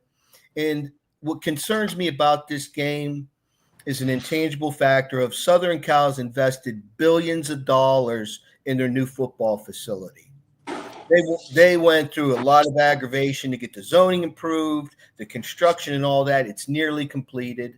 And if you go back to the Big Ten season opener stuff, they actually previewed it on the Big Ten network, but it's almost done. So they invested billions of dollars in this. And what they really want Southern Cal is they want the Pete Carroll days back of superstar USC. In LA, if you're not a winner, then they're not going to show up. It's like the Lakers aren't good. People aren't going to go to the arena and they're not going to get the revenue.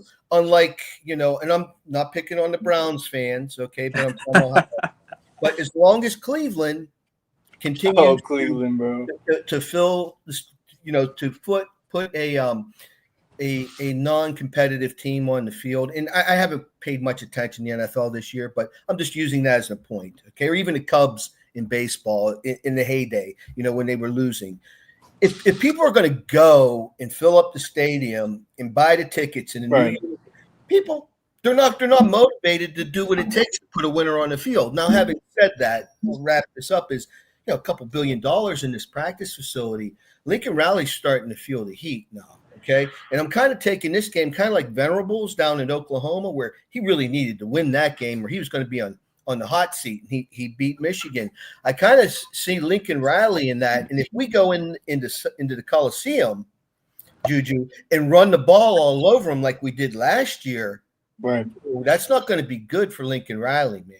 No. So I'm very grateful to have more back because I think they're going to really try to extend the ball and throw. And like you said earlier, he's being a field general now. It's kind of like Sanders still was taking charge and putting guys in place when we won the title. That's so appreciated to have more back, healthy, quick, in shape, and he's not like out there kind of, made it 80%, 85%. He's full go, which is a real blessing. And one last thing here, my buddy Trill in the comments, I respect Trill, but he likes to give me a hard time because of the old school. But, Trill, if you go look at the records, man, 1997, right, and 2003 national titles. Before that, it was 1948. And we won by doing what we did well, running the ball and keeping the opponent off the field, mixing in the play action. Johnny, we should get this on like a drop where we just put the button, whoop, and it's the same thing. Play action, pass, run the ball, play good defense. And the frustration is that we all know Bryce Underwood has the capacity now at his age to do what we expect him to do. He can do it. He just doesn't have the pieces of the puzzle. The offensive line isn't giving him enough time. These kids are dropping balls. And then people want to say, well, he threw the ball too hard in the flat. Nothing against Maniac, okay? And other people that say that. It's nothing against you. But, you're 18 years old, man. You got it open. You're trying to make something happen. He's a kid. So he put a little bit too much mustard on it. But you mark my words. With the linemen coming in, Juju, that class that we have, they get here, and that gets settled in. We have Hyder, maybe get a couple receivers, and Bryce is now he's mature. I mean, he's gonna damage some people because anywhere. I agree. I don't when people were seeing the jump between JJ his first year starting to his second year, I think that jump for Bryce is going to be even more noticeable. Yeah. I mean, he's further along right now than where JJ was even his sophomore year, like his first year starting, because he had to take a year to sit. I mean, people don't understand. JJ was not a pure passer of the ball. He had to develop. He was raw. Really raw. Bryce is not raw. No. At all. No, and you know what, Juju? What's really impressive at his age, he's used to the cameras on him, man. He's had the cameras on him since he came out of his mom's womb. It's like no big deal. And you can't coach that. You can't buy it. Nope. You can't learn it. You have to have it in you, man. And it's just a blessing. And I don't want to see the kid get hurt. That's my concern. Right. I want to see him get to the NFL. And I said it earlier. I'm not sure if you were here, but look, he's big. He's quick, he's strong, he's athletic, okay?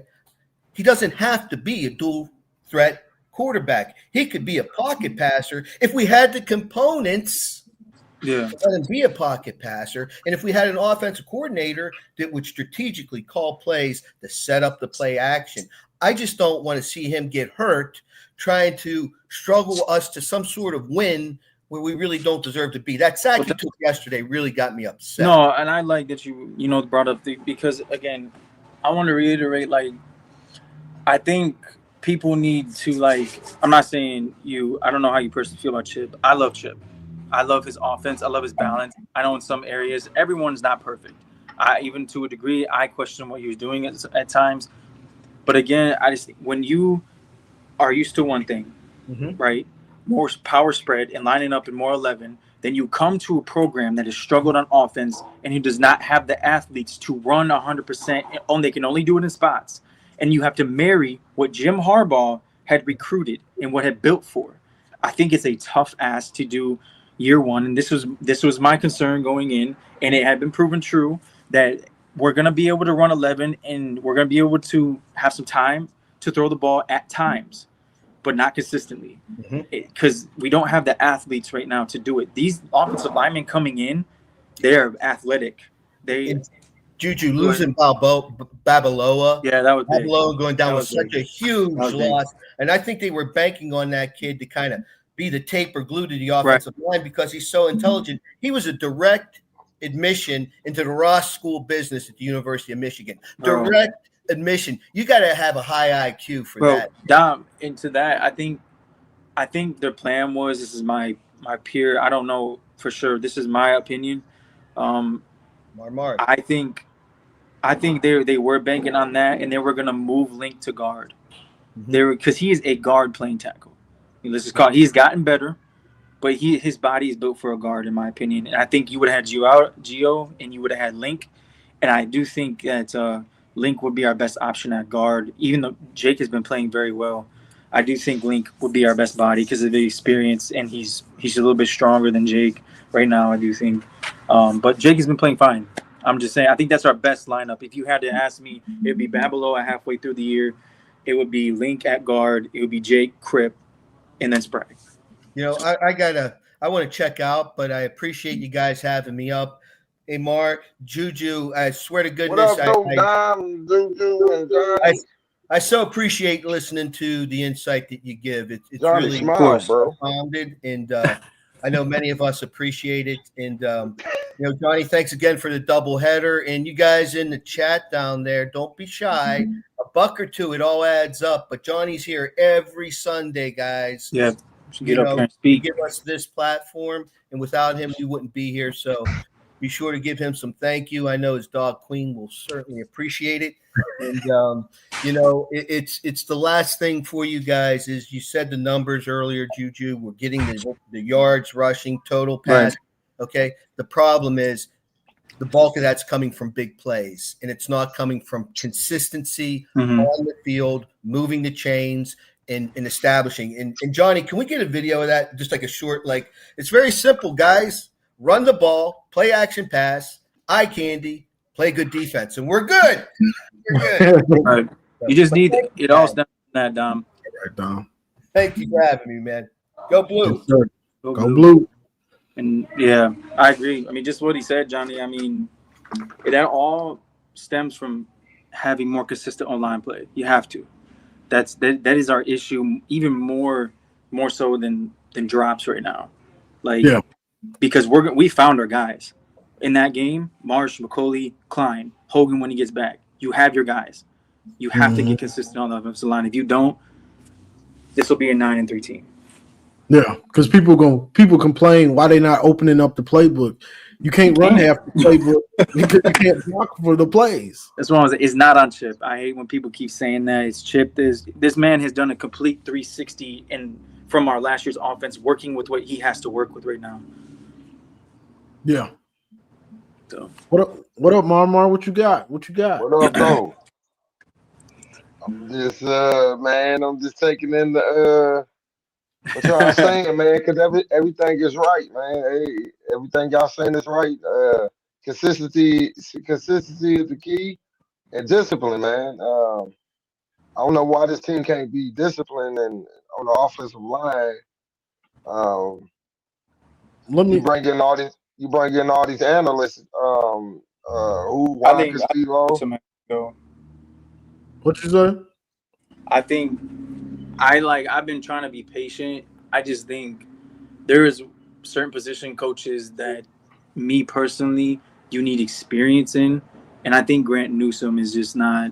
Me personally, I'm willing to extend a hand to all of our coaches and be like, and Sunshine Pump, but I mean, with these young guys that are coming up, you cannot afford to not develop these guys because they are Matt Haywood, Marky Wahlberg, Malachi Lee that's coming in, who is 6'7", 320 pounds, who is physically ready.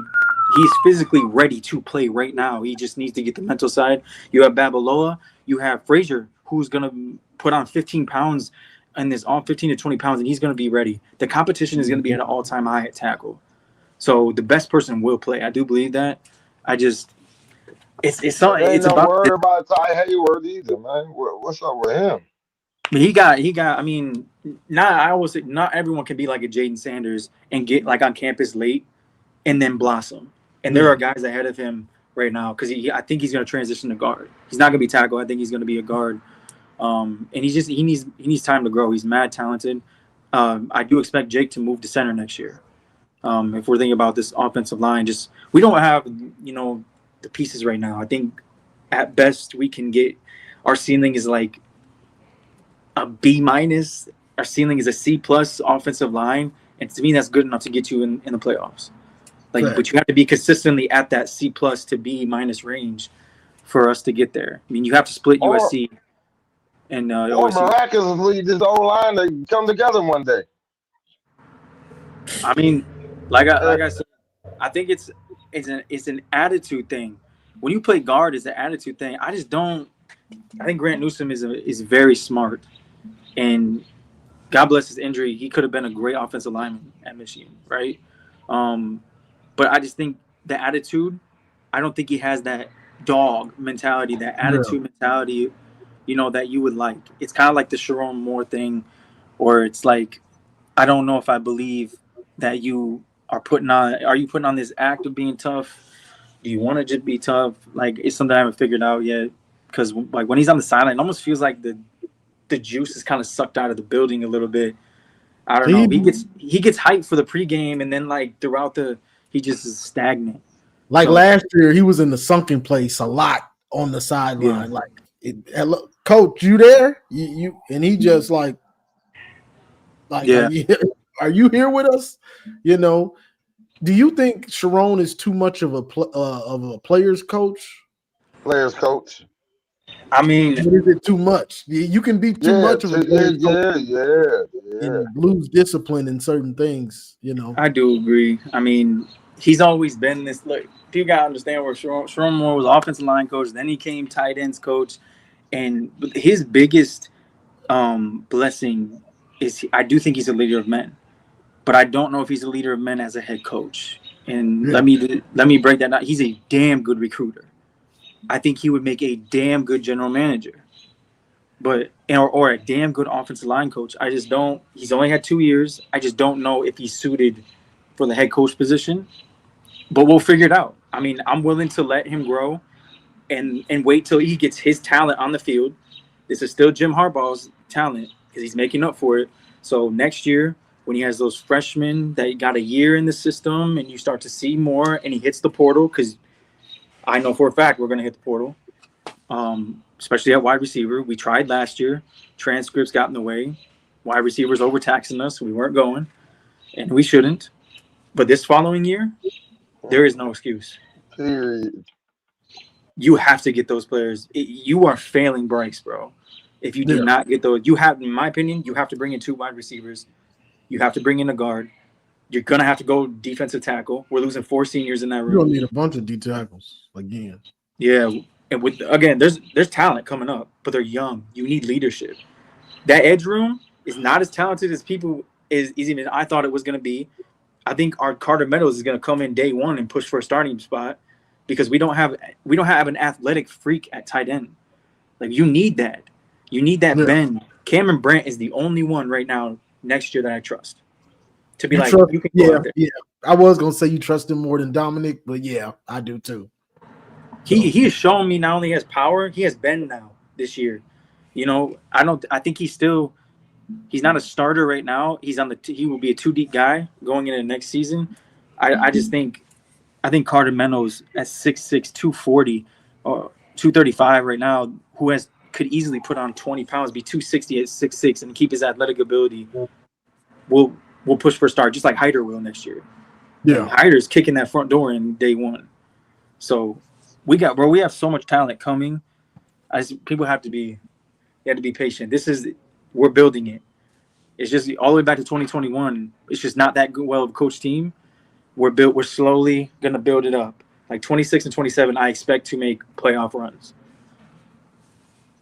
That's a fact.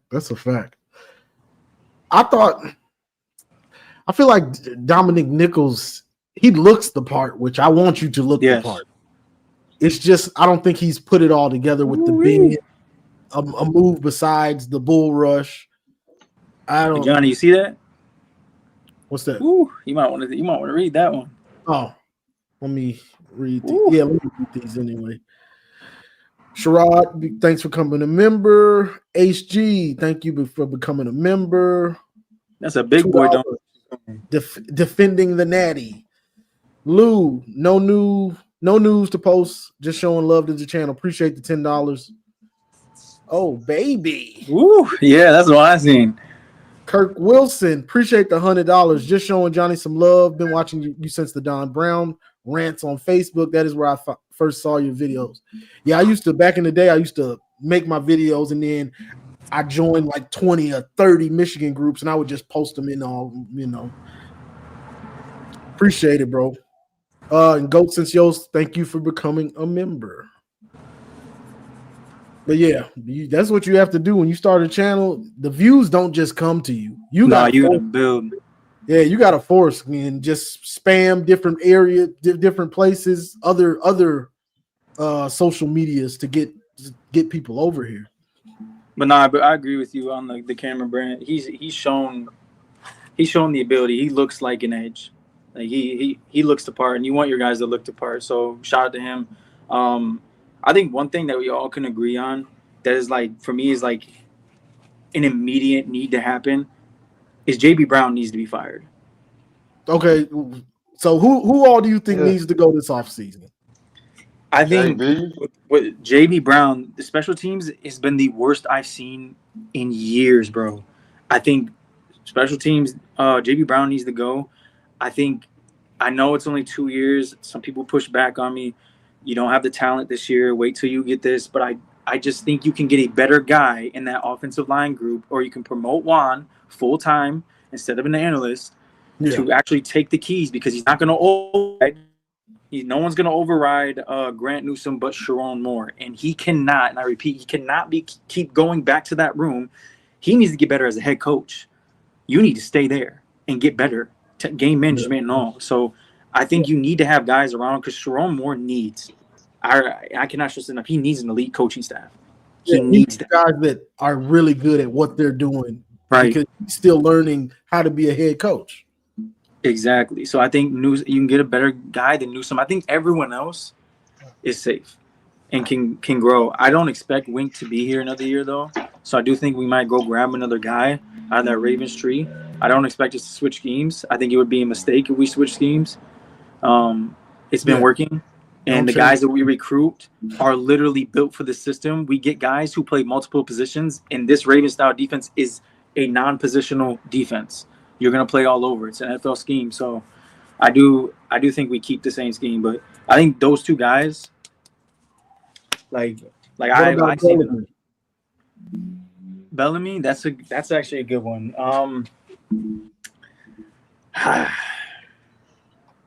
I mean, I would not be mad if someone told him to go. It's just I know how good of a recruiter he is. You can still recruit. You just not the. No, I agree. You know? I agree. I think he gets a lot of flack, but I want to give him credit for developing Cornelius Johnson and developing Roman Wilson, because in a run-first offense, they still would make big plays. So he does get credit for them, and he's been handcuffed recruiting because Jim Harbaugh's offense. So I think me personally, I would give him another year. I think Marsh is promising. He's gonna be one. I think Browder, we haven't seen him yet, and he struggled with catching the ball, but that is the one thing he did very well in high school. So I'm hoping he can just get over it and get through it. So and you have Jacob Washington. They're recruiting at a very high clip now. So I'll give him another year. But if there's not improvement with this talent, the talent that he has in the years coming, if there is no improvement, you're gone. Like, there is no excuse. You had a gimme with Jim's offense. You don't have that no more at all, bro. Got you. I agree. What about what they asking? Samaj. Do we want Samaj still back there? Because yesterday, I don't know what the hell he was doing. He was letting the ball drop. He come up and catch the ball, son.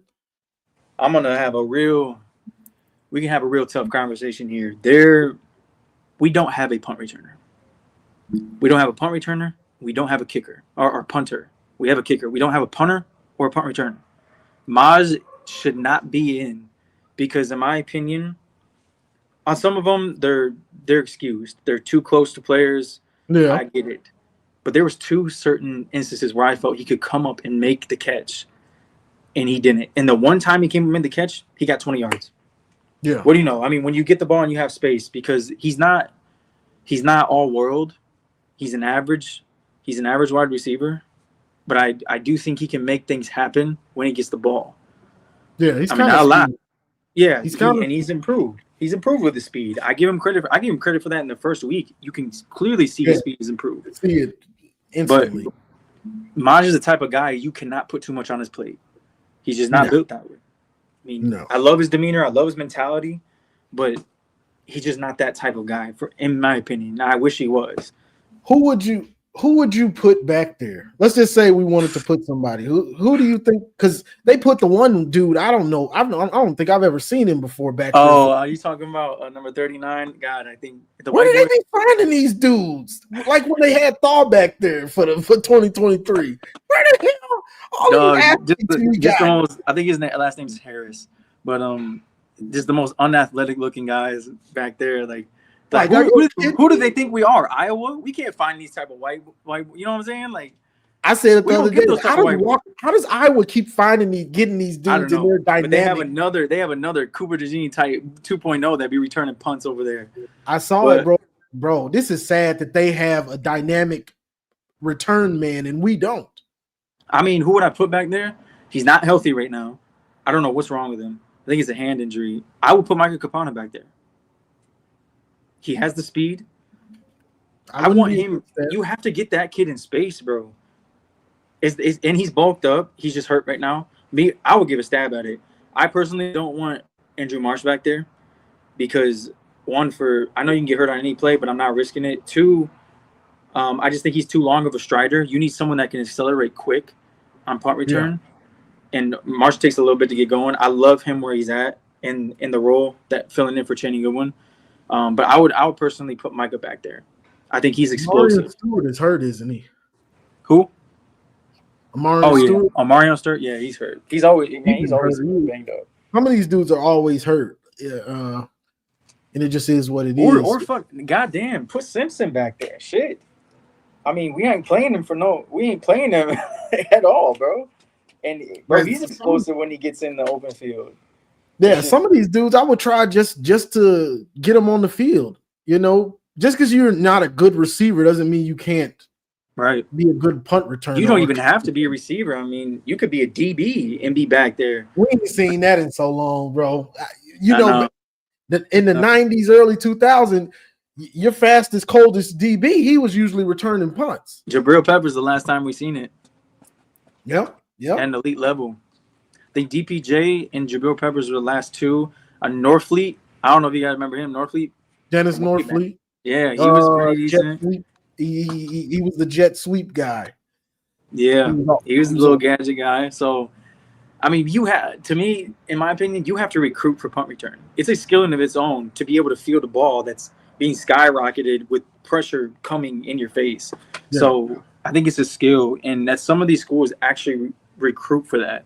We don't. We just throw whoever. Because it's one of the phases of the game. It's special teams, offense, defense, special teams. We want to be dynamic in all phases of the game. So, I agree. I agree. I think Zavada's going to get it together too. I know people are a little bit worried about him, but yeah, of course. The one he missed, which was a chippy, it was a bad snap. So I'm going to give him grace. It was a terrible snap. The snap was on the ground. Yeah, it was. It was. So I mean, but there's good things to take away from Wisconsin. There really is. Even though we were inconsistent, the defense played lights out. I mean, I can't really like nitpick too much. I've been trying to tell people the defense played lights out. Like I watched that first drive and I was like, okay, we're running on 4-2-5, and they're running on us. You can tell that the game plan is different. They're trying to run it down our throat. And then I was like, we're probably gonna jump in that 3-4, which we did. Mm-hmm. It was pretty much all right. Nice try. It's done. And if you've noticed, I thought Trey Williams would take the next step, but really, it was Payne. Payne took the next step, and Trey Pierce is an absolute dog. Like he is what I thought he was gonna be. He is rows and rows. I was on TJ's show last year when I said Trey Pierce was my guy. Like I really think he's gonna be something, and he is just exceeded my expectations. The way he's getting off blocks in the run game, and Payne had exceeded my expectations because I thought Trey Williams was gonna be that type of guy, but really it's Damon Payne. The first guys to run out on the field were Benny, Payne, and Pierce for that defensive front, and I think it's going to be like that going forward, and having Trey the first guy off the bench, and I think Ike Inowana is going to be a factor when he returns. He's been hurt. I don't know what his injury is. I don't even know if he's going to return, but if he does, he's a factor. He's a fifth-year senior. That's just another guy in that room. But Inowana has played well. He had a couple really good plays. Yeah, he did in that Wisconsin game. So our defensive tackles are they're picking it up, bro. I am never worried about our run defense. Our run defense has been elite for years, bro. And that's what I told somebody. I don't know where I was at. Like that's why I tell Garrison, bro. Garrison over here, like, oh, y'all can be run this, that. He was texting me all throughout that first drive. Y'all just got your shit pushed in. And I said, bro, they had not shown this shit all year. We're sitting back in base defense. I bet you we adjust and they don't move the ball. Yeah, and that's what happened. Maniac was spazzing in the first drive. Maniac be spazzing in the group chat. He was like, bro, they just ran it down our throat, bro. We like, bro, just chill out. It's the first drive. We're going to exactly. The shit is scripted, bro. The first drive is always scripted, and he's an NFL coordinator, bro. He's going to make adjustments. I didn't like that. I didn't like it any more than the other person. But after that drive, I was like, this is not sustainable. No. It's not sustainable throughout the whole game. Yeah, I knew we were going to adjust if that's your game plan. And then the quarterback, there's no film on him really. Right. He played like a couple drives last week, so you have to adjust to what this new quarterback is doing because there's no film on him. I thought the Danny O'Neal dude was going to start. And then, I think everyone did. But there's no film on a third-string quarterback, which if Billy Edwards is not going to start, he's their best option. because he can throw the ball a little bit. He definitely can throw the ball a little bit. But a lot of people, I've seen a lot of people worried about our third down defense. Every metric this year, our third down defense has been way better than last year. Like, the only gripe I have with third down is that we give too much on third down, and that's why third down defense looks bad, because they'll go for it on fourth down and sometimes they'll get it. Yeah.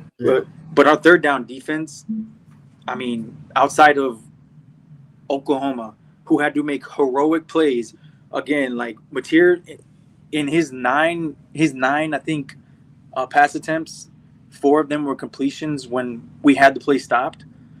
And they were, but the problem was that they were for over 100 yards. That's what it killed us, bro. He played. That was if that was the last week, bro. Like, if that was the last week of the year, he wins the Heisman off the way he played in that game. Because it was like crazy. Like, bro, this dude, he can't. Is this dude that, like, he's good, but he was kind of out of his mind a little bit in that game. Right, bro. He was slipping. Bro, he is so tough to bring down. Like, other people don't understand. This guy, he's a big guy. Like, he's not a small. Yeah, he's stout, bro. Yeah, he's stout. There's the word to not make me sound gay. Yeah, I know you don't like to use the pause word. But I really think we'll be all right. I think we'll be all right going forward. That defense is only going to get better, bro. We're getting healthy. Yeah, me too. You know, and you got new guys in there too that haven't played as much, or they're new to the system, like a TJ Metcalf, because he's made some mistakes too. Of course. But it's all about these guys learning the system and how Wink is going to call it with this team, not last year's team with what's their names? The 2 guys in the middle, Graham and Kenneth Grant. Yeah. I mean, agreed. And he said in this offseason, a lot of people need to like pay attention to when Wink speaks, because he doesn't bullshit. He's not the other coaches. He tells you like it is. He said last year we have the top end talent, we don't have depth. Proven to be true. It got better at the end of the season. He said this year we don't have the top talent, but we have more depth, and we have bullies on the front line. We don't have finesse players like we did last year that can do both. So he's the one person, when he speaks about the team, you need to listen, because he does not bullshit. He tells people exactly what it is. And he said this defense this year is going to be ran through the edges and linebackers, and you're seeing why. Because we don't have elite defensive tackle play anymore. But I expect us to get that soon. Maybe one from the portal as well. But we don't have that right now. What do you think about this? A lot of people kill our secondary. I don't think they've played that bad, personally. They don't. Bro, this is where the secondary gets in trouble. It is not the original route that is being ran. It is when you have a quarterback that can get outside the pocket, Scramble. that can extend the play 2 more seconds. Again, I don't care how good you are in the secondary, bro. You cannot sit in coverage for 5-6 seconds. It's the reroutes that are okay. 1, double moves kill our corners. That's been proven.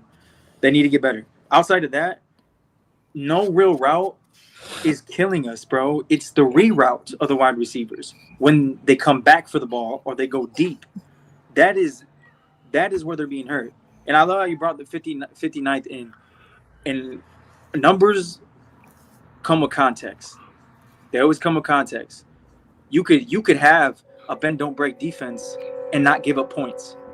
Points is the most important thing, which we've been good in the red zone as well.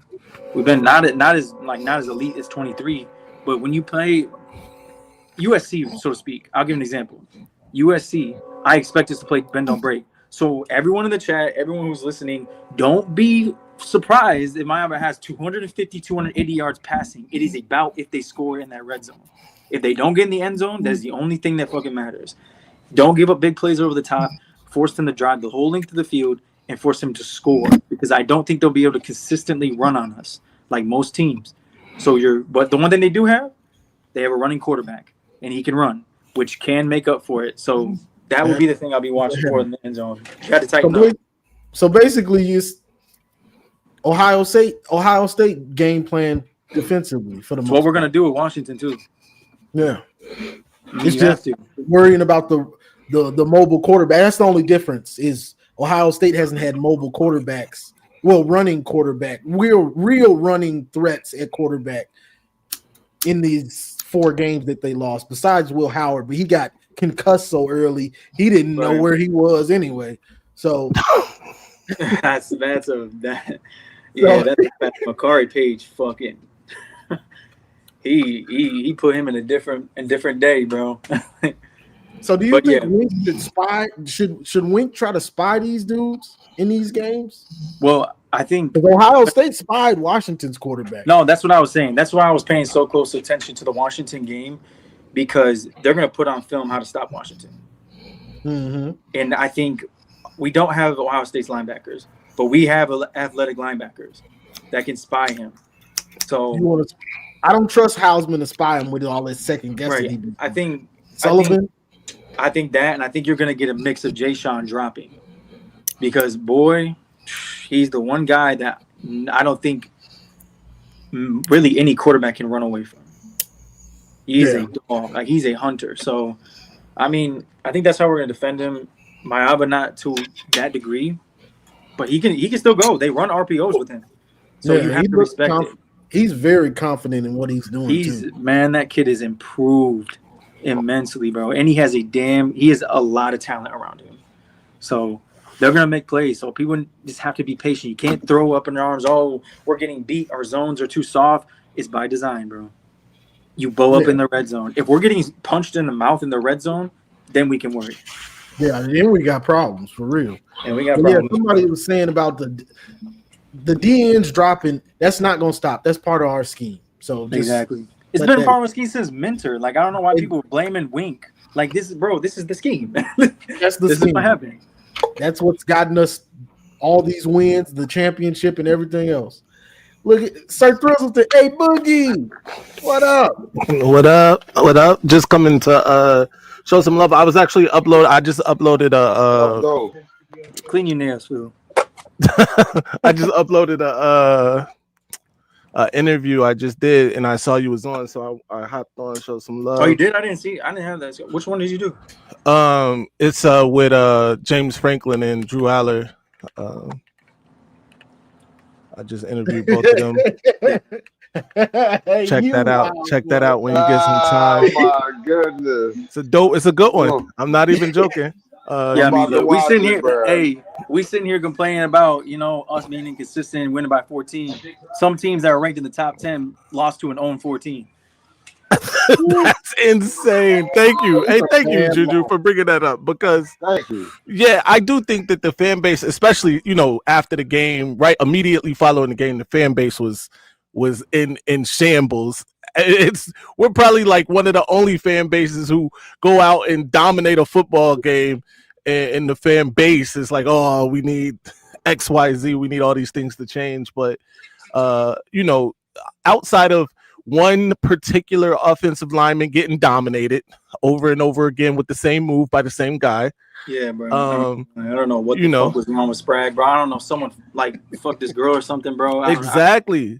Because he's been one of our most consistent offensive linemen to this point. Up until yesterday, he was like the most consistent guy. That Rieger kid was making him his bitch. And nasty. That dude had a career day. He's a good edge, though. I want people to know he is a good edge. It's all good. Shout out to Posh, who says she already saw the interview. It's a classic. You're gonna want to go check it out. Hey, it looked like you had to stop yourself from laughing while doing it. I caught James going into his orientation for his second job, so it was a good one. I'm about to drop down and watch that. I'll be right back. He's gonna be needing that soon. Yeah. And Penn State fans cannot be happier. I'm happy for him. Right. I don't ever see their outrage though. Do you see them online? I don't really see them. They started to come online last year, and this year they starting to get out there. The crash out is, I got a couple of my buddies on Twitter, TK and right, and Cornwall. He be crashing out a little bit about it, but I think most of them let go now, because like that expectation has gone now. Like there is no expectation for the season. They're done. Like they're finished. They can't. They already accepted that They they're gonna would. go I think skew. I don't know who they play. They would have to beat Ohio State. If they play Indiana or Illinois, I think they play one of them. They would have to. I think they play Indiana. They would have to beat both of them to get into the playoff. Yeah. Which isn't, listen, it's not impossible. I know it looks crazy right now. It's not impossible that they do that. But I do think it's over. They're not gonna do it. That shit is over, it's bro. Indiana. That shit over. Yeah. They still got a tough schedule. They still got Nebraska too, Michigan State, Indiana, Ohio State, and Iowa. Right. Shit, they got Iowa. Yeah, you know Iowa's gonna make that a fucking ugly game, bro. Yeah, where do they play Iowa? Where they play Iowa? In Kent? No, I don't know. Jover, bro. Bro, if they play them at that haunted hospital, anything could happen. Hey, bro, them kids be doing something, bro. Them kids, I've been telling people, them kids, man. Bro, it's bad Stadium. You know what? I'm just gonna keep my mouth shut. We can move on. Yeah. They gotta go to the haunted hospital. That's not a great look, man. It's not. Hey, no disrespect to the kids, man. I love the kids, but those kids are different. Bro, it's almost like they put them there to make you feel bad. Exactly. Like, what are you doing? Right. You can't look up there, see somebody with his fucking IV drip in the window. No. On top, I don't want to see that. It's like, bro, you want me to give these kids a fucking I'm ass all whooping, bro? smiles, though. Oh my god, man. Yeah, man. What's good, Jackson? Hey, What's up, hey, man? How's everybody doing tonight? We're blessed, man. We got a W this weekend. We're blessed. Oh man, that was a good one right there. But I feel like Luke Fickle's keeping his job for now because I've not heard anything today, and I doubt I'm gonna hear anything tomorrow. Jackson, did you see the bullshit he pulled at the end of the game? Oh yeah, I saw that. That's why Sharon Moore was like, "Nah, fuck that. We're gonna go score then." No, what did he call your timeouts? Oh go, yeah, go score, bro. Right. Like I just because most coaches are gonna call their timeouts, bro. I just felt like in that moment I was like, bro, he just wants to cover the spread. Like, what are we doing? Like, all right. Yeah. Like he generally just wanted to cover the spread. I was like, what the hell? he had money on the game, bro. It generally because if we would have scored, we would have covered the spread. Well, we put 5 freshmen in this, kicked the field goal. That fucked my parlay. I mean, I hate you, Lamar Morgan. For that, I hate Lamar Morgan. But when he wouldn't call the timeout, I was like, what are y'all doing? Well, I've got a few minutes, so I just wanted to ask y'all, how are you feeling about USC next Saturday on NBC? We worried a little bit, Jackson. They got that offense they bringing out. Well, the way I'm looking at it, I feel like that's going to be a tight one, Michigan USC, because USC's got nothing to lose. If they lose this game, they could be getting knocked out unless they win out the rest of the regular season. But I'll be honest, I'm just not seeing that. I feel like USC's looking like an 8-win team. Yeah, right. I mean, I just don't think they have. I think I said it earlier. I think people need to pay attention a lot to that Illinois game because that is going to be how we play. I mean, Illinois ran down their throat. Like, they ran, and then when they did, because USC couldn't get pressure before, and they run our defense. That's how I know the defense so well. They run our defense. If you can't get pressure before, you're going to send more resources. And what Illinois did in the second half, they're like, okay, you're sending more, we're going to hit you over the top. And that's exactly what they did. They were able to do both, but it was set up by the first half of just completely dominating up front. So, granted, Illinois has a better offensive line than we do, but I think we're still going to be able to move the ball because I don't know. I don't know what it is, bro. They have better athletes now. They run the same scheme we do, and they still are soft. I don't get it. I don't know if it's coaching. I just don't get it. So it's definitely going to be tight because they can score with anybody. Oh, yeah. Because it's definitely going to be a tight one. I've got it being a low scoring game at the moment. I'm pretty much leaning towards a Michigan win again. I think Michigan wins this one again. Right. I think holding them to 20 points is a win. I mean, like, I get the receiving core's not been exciting. I totally get that. But USC, they're just overhyped. I agree. Way too overhyped. And the Lincoln Riley era has a feel of Jimbo Fisher, so to speak. It's Oh my God, that's a perfect comparison. Because I mean, That's a great comparison. Sell out a bunch of money. This guy's going to get you back to the good old days.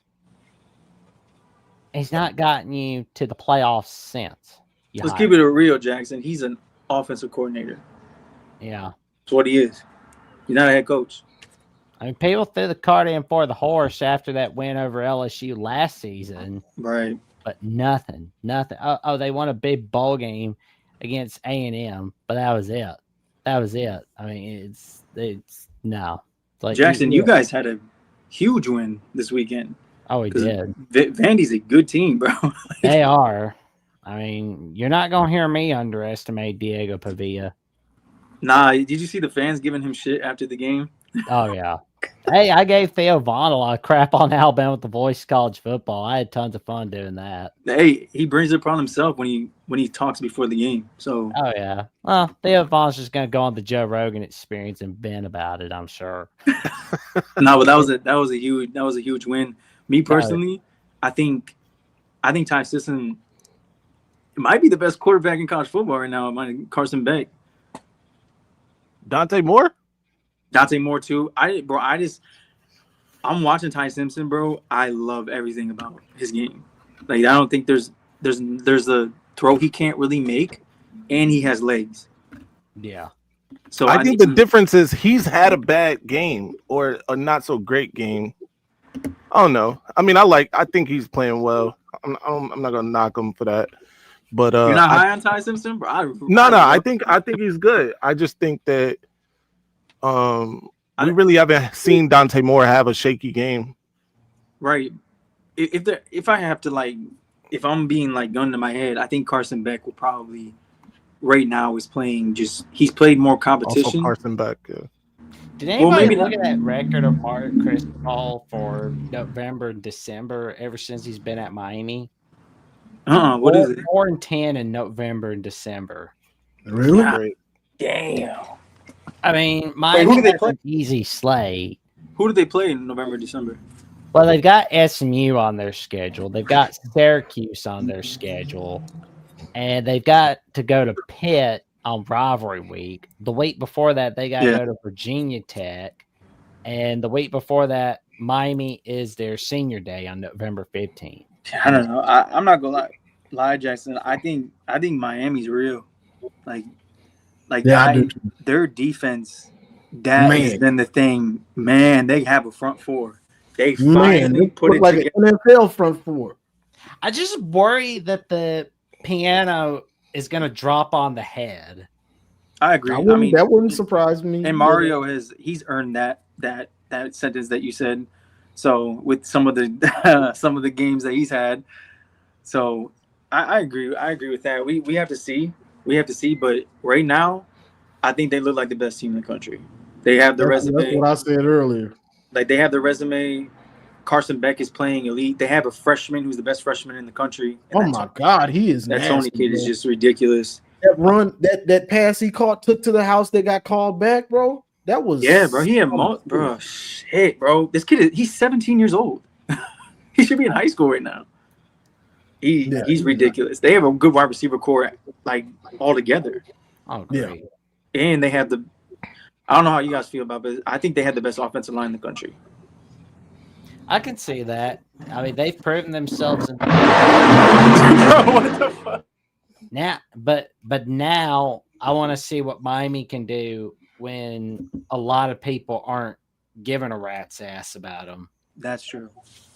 I mean, but like, I'm glad Penn State is out of the top 25 in the AP poll. Are they?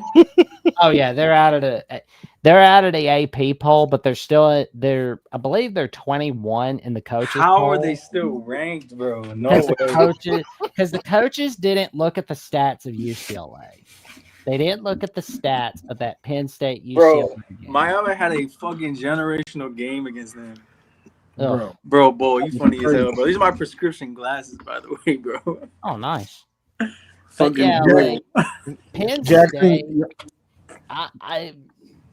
I don't like the fact, like, anybody knows me knows I can't stand the fact that they won't play Pittsburgh on an annual basis, and I'm always gonna hate that. I mean, it's like they're your rival, and yet you call yourself unrivaled.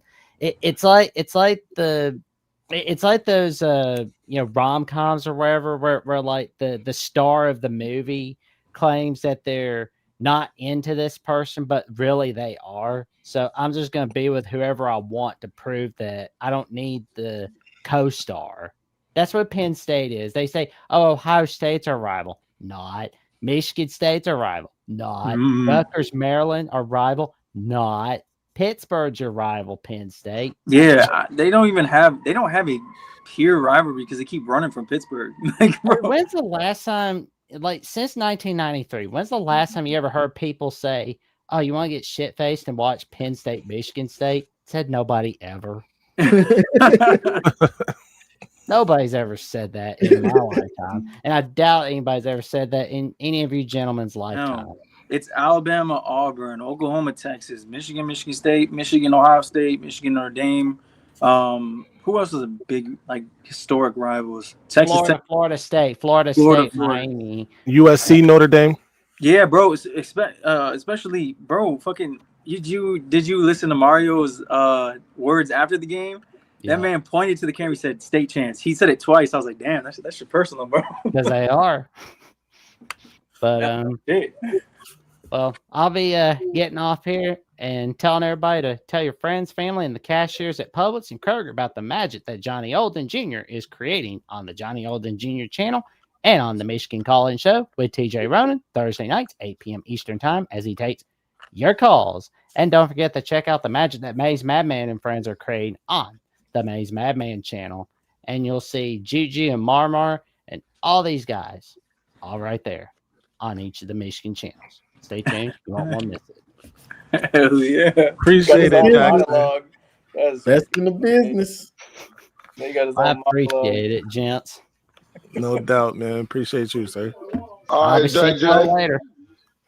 All right, you have a good night, Jackson. Roll Tide and go blue.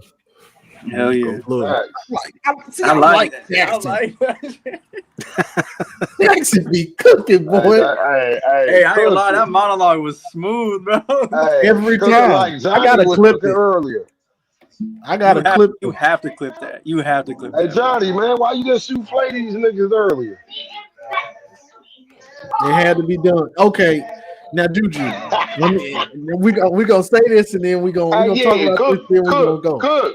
So, Juju, before the season starts, you have your picks on who's the best at whatever, right? You got your picks at who's the best. Yeah. Jeremiah Love, he's the best running back before the season, Right. and he's probably gonna be the first running back taken in the draft, right? Probably. But now the season has started. So we're talking about who's the best, who's playing really good right now. So now it changes. All that draft stock, we're not talking about that right now, right? We're talking about who's playing the best right now. There's a difference, right? Yeah. No, there is. I mean, because people like to take what your draft stock is as the same as what's going on right now. You know what I'm saying? I mean, and that's what got me hot, because I was hyping up Mekhi Lemon, and then the Ohio State fans, Jeremiah Smith, bro. His stats are better than him. Like right now, his stats are better, and he's balling, making big time catches. The season has started. The proof is in the pudding. So I can't help that Jeremiah is not getting all the targets and not putting up the numbers that y'all want to. Right. I think best in I think sometimes you have to separate the two, because the draft we've seen multiple times, they will overdraft for physical attributes, right? And even those physical attributes, sometimes they don't be translating. Look at Marvin Harrison Jr., for so to speak. He's a top 5 pick, and he has trouble catching the ball right now, and he has all the physical attributes. So I think when the season comes, I think it definitely boosts it for sure boosts your draft stock because performance does matter. Yeah, if you back it up. Exactly, and it can change your trajectory. So I understand what you're saying. I mean, it's just I'll use a running back for an example. Jeremiah Love is probably the most talented running back, like size, speed, everything. Mm-hmm. But like other running backs that have a better season, depending on what Jeremiah, that's what I was gonna bring up. I think the only back right now that I would be like, okay, I'm not mad at that you take over would be Jeremiah Love, but I would still take Justice right now, or that Hardy kid. That Hardy kid is an absolute dog, bro.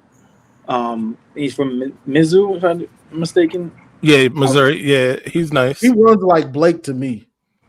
Nah, he's bro. He is built apart, and I wouldn't be mad if people take him. But we definitely got ourselves one. That's all I know. He is an NFL back. Justice Haynes is. Yeah. But yeah, no, I agree that the season definitely boosts your stats. me personally, I think Jeremiah Smith is probably still the best wide receiver in the country. But you can make an argument. I'm not saying you can't. You can make an argument for Lemon. You can make an argument for multiple wide receivers who are coming along this season.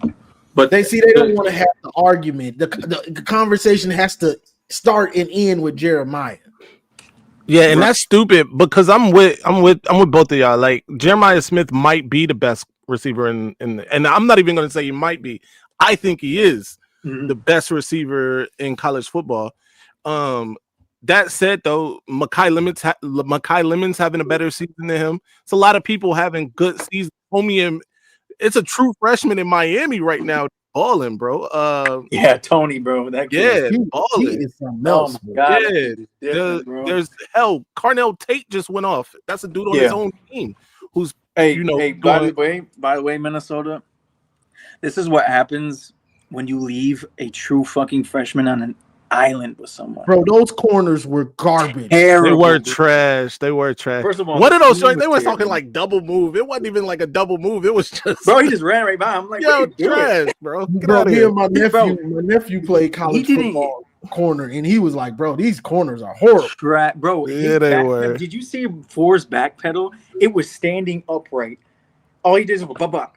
And he was standing upright. And one thing you never do as a corner, you never flip your whole body, bro. You turn your hips side to side. You don't flip your whole fucking body. That is just, I was like, I turned the game off after that. I'm like, yeah, bro. That's what I did. It's terrible. I was like, all right, let me turn on Miami and FS. I can't watch exactly, bro. I turned that shit off so quick. I was like, bro, they ain't got nothing for them. I can't even take anything away from the Minnesota Week. Yeah, it was terrible.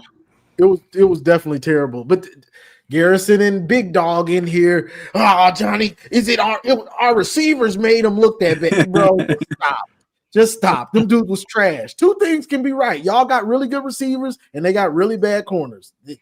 I mean, just like you said about the offense. I mean, against good defenses, I'm still not, 100% sold on the consistency of their offense. But their defense, I'm not even gonna. There's nothing to talk about. Like they have probably the best defense in the country.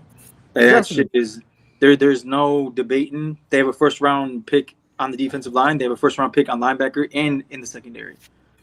They are stout at all three levels. And what I keep telling people is, you can have total yards against Ohio State because they're gonna give up yards between the 20s. What I want to see is if a team can score a couple times. Touchdowns, that is, in the red zone. If you can do that, that's going to put pressure on Sane to make more throws because Washington did a good job until going 0 and blitzing. Minnesota didn't have any answer for them. But that's what I want to see, and that's what I want to see if Ryan Day will give more to Julian Sane. Put more on his plate. If your game gets tight or if your defense is giving up some points, because right now I'm going to give Ryan Day credit, bro, where it's due. He is playing to his defense. Like, I don't need to do it. I don't need to stretch the game out. I don't need to air the football out. I have a good offensive line. They have a good running back in Bo Jackson. Okay, I can bleed the clock. I mean, it kind of reminds me of 2023 Michigan with better wide receivers. Yeah. So I think he's figuring it out. and I'm gonna give him credit because he deserves it. But there's definitely still a formula to beat the team. I don't want to get that twisted. Like Washington does not have the dogs, but they ran the same shit that we were doing, except for they cannot stop anybody in the red zone. Against better teams, that will happen. Texas did it. So there's ways around this, but it'll definitely be extremely hard. That's down the road, but that game is going to be extremely hard. I expect that game to be very low scoring. A lot of Michigan fans aren't going to want to hear this either, but you got to give Matt Patricia some credit too. Like the way he's and he hasn't really had to do it a lot against like some of the opponents that they have played, but certainly we saw this against Texas, and maybe Michigan fans thought it was a fluke or whatever, but the way he's disguising some of the things that he's doing, and making quarterbacks, make quick decisions. Like all of that matters. Now, granted, he does have the dogs to be able to do that and do it successfully. Bro, he's got first round picks at every level, bro. Absolutely. But at the same time, he has it's clear what he's implemented there, and compared to what Knowles was doing, who wasn't doing a bad job himself, but Matt Patricia has certainly opened the eye for me. Now, I granted, a lot of Michigan fans are also Detroit Lions fans. They don't want to hear that shit, but it's the truth. And I've been consistent. This is exactly why when everyone was dogging Patricia, why I said nothing. Because I knew going into the season, he was going to have elite talent that makes up even for some of the mistakes that he's going to have. So that's why I didn't touch it. I let it go, and I'm like, we'll see what happens. I knew he would be good, but he's exceeding their expectations, and he's done a little bit more than what I thought he could. So, I mean, you have to give credit. I'm a college football fan. I want Michigan to win every game, bro. But it's just, it's not real. It's not. I'm not being a realist if I wouldn't be worried about that game because, but again, I don't think that game is unwinnable. It's just they're definitely the top 2 team in the country right now, and they're playing like it. Hold on real quick. Steve, I hyped up Julian saying earlier. I told him he's playing really great football at quarterback. He's playing quarterback really well. I told you your defense was great. See, you don't like when I say stuff because I got a history of cooking y'all. So when I say stuff, you still want to find a way to make it negative. I'm not finna praise y'all like you want to. Trust me, and it pains for me to say, like, there's only a couple. I think Oregon, Miami, Ohio State are. After that, you can separate the country.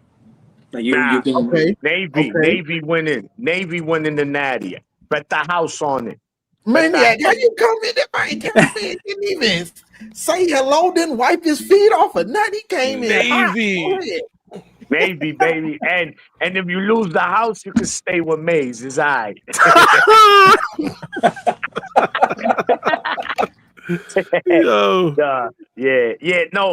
So, as far as those are the 3 best teams right now, without a doubt. College football, what makes the sport so beauty is from week to week, man.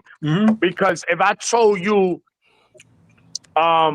after Ohio State lost to Michigan in the season finale, it was like, nah, these dudes to win 4, they could do it, but I don't see it. And they did it. So you just don't know with college football. You just don't know. No, that's fact. Man. Yeah, and all it takes is one bad game. That's all it takes, and your season is done, right? Because I think Ohio State, it's either going to be go to the playoffs undefeated or have 1 loss. I don't see them losing 2 games this season in the regular season. No. So they're definitely not losing. They're not. I think Illinois and us are like probably going to be the toughest games for them because Penn State is completely destroyed. Like Illinois defense, Kakaduru. They ain't got. They gave up 50 to Indiana, 30 plus to USC, and 30 plus to Purdue, or 27, something like that. Hey, look, I know people don't want to hear it, bro, but Purdue has a good offense, bro. That's all they got. They might be much better, yeah. But at home, I would expect Illinois to play a little better. Like I said earlier, I think Garrison was on and Big Dog. And I said, listen, it's not if they're gonna beat Illinois. The question is, I think, and this is crazy, that can Illinois be the first team to crack double digits against them? That's crazy. Just having that talk. Yeah. You know, Yeah, the and defense has played ridiculous. I mean, I think, what they did with Washington, because like what they did with Texas, like I kept saying, like Texas didn't impress me as much as Washington did, because Texas has come with a whole new offensive line.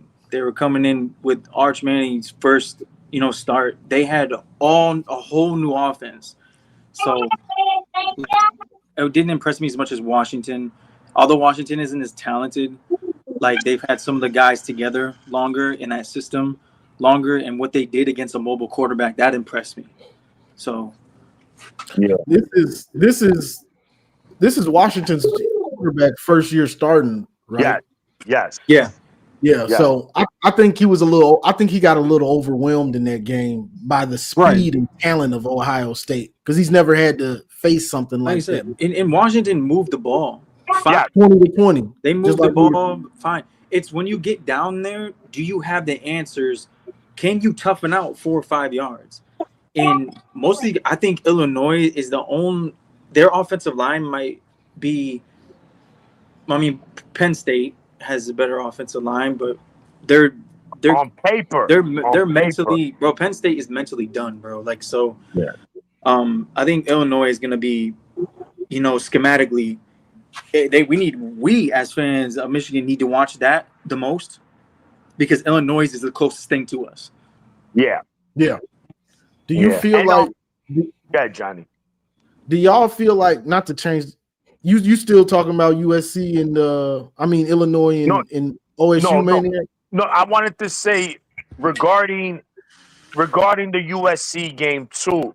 Illinois fumbled on the 1 yard line twice. Illinois should have won by 21. 50. They should have put close to 50 points, at least 48 against USC. I mean, the way I saw Illinois linemen treating their D line, I was about to call the cops from New York. Like, yo, you don't see what's going on, bro? And we need to follow that to a T. Look, especially early. Now, granted, like right now, Illinois has a better quarterback than us. Not more talented, he's just more experienced. And right now, they have better offensive line than us. And receivers, we have the most drops in the country. So they, by default, they have better receivers than us. But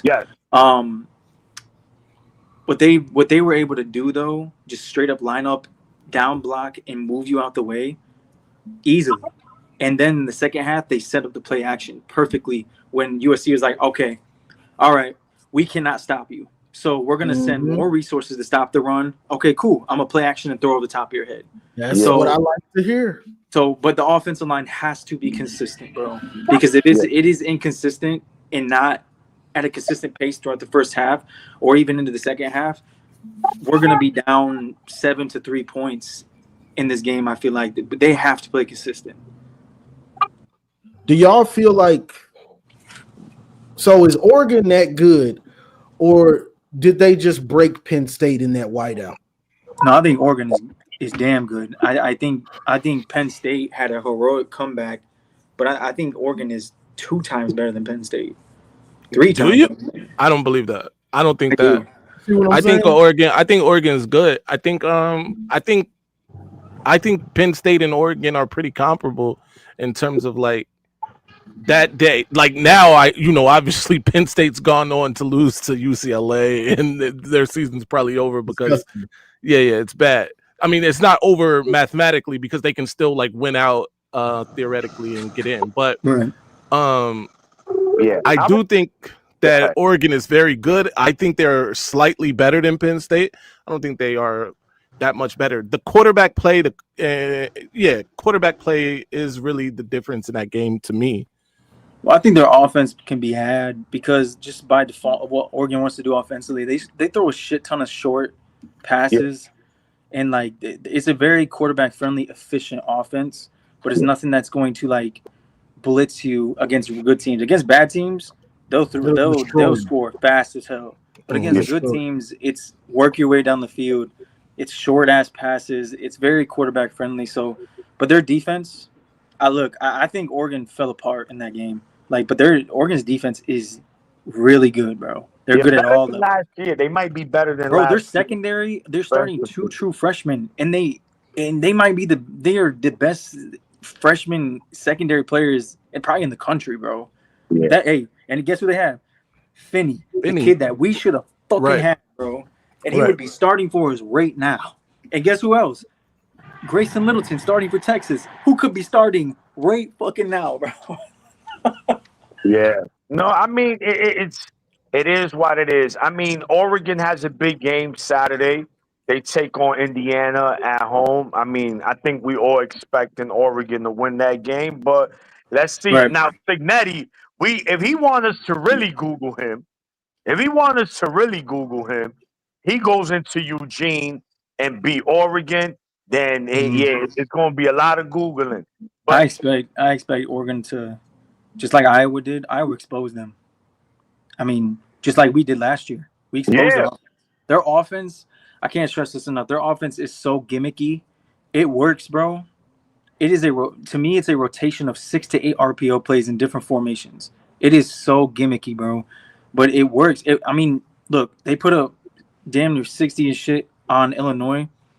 Look, I'm not saying that Illinois would have won the game, but Illinois had all of their starting secondary players out. Yeah. And they torched them. Something. It does, bro. They threw all over them. So, granted, they do have a better quarterback. Indiana has a really good quarterback. I do like him. So, they upgraded in areas. But that system is still gimmicky, bro. Against a good defense, you should be able to exploit it. Iowa did it. Iowa did it with ease. They should have won the game. Gotcha. All right, y'all. I've been on about 7 hours. But gonna give anybody want final thoughts, or we just gonna get out of here either way. We out, man. Just listen, man. Tune in. The Maze out Mondays. Tomorrow, me and my brother Maze, Lynch Max in the back. Come join us, talk to Michigan football, recapping the Wisconsin game, and also previewing the USC game. And that's that. Yo fuimos. Yeah, let me read these super chats that I didn't read. The bull will win with the $5. Why does Juju look like an old Southern dad sitting on his porch? The glasses?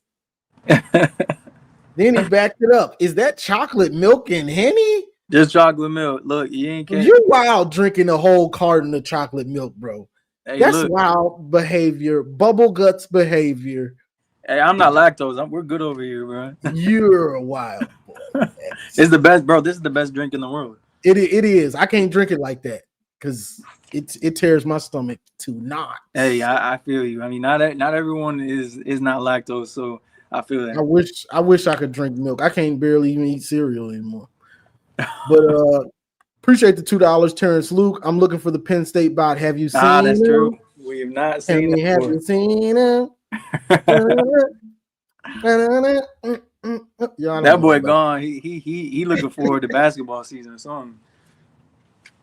Maniac, Maze, you muted. Oh, I was saying, first of all, Juju, have you seen the treatment of those cows to get you that chocolate milk? Hey, look, I'll mess with you. Hey, look, hey, Maniac or Maze, bro. God forgive me. I don't give a fuck, bro. Fuck them cows. Fuck them cows. Hey, Penn State bot has deactivated his account. I need this move. Yeah. All right, y'all. I appreciate everybody joining, all the donations. We on here cooking. Shout out to Juju, giving a lot of great information and in-depth detail. Love. So that's all I got for this one, y'all. Like, share, subscribe, and as always, go blue. It's great to be a Michigan Wolverine. It's great to be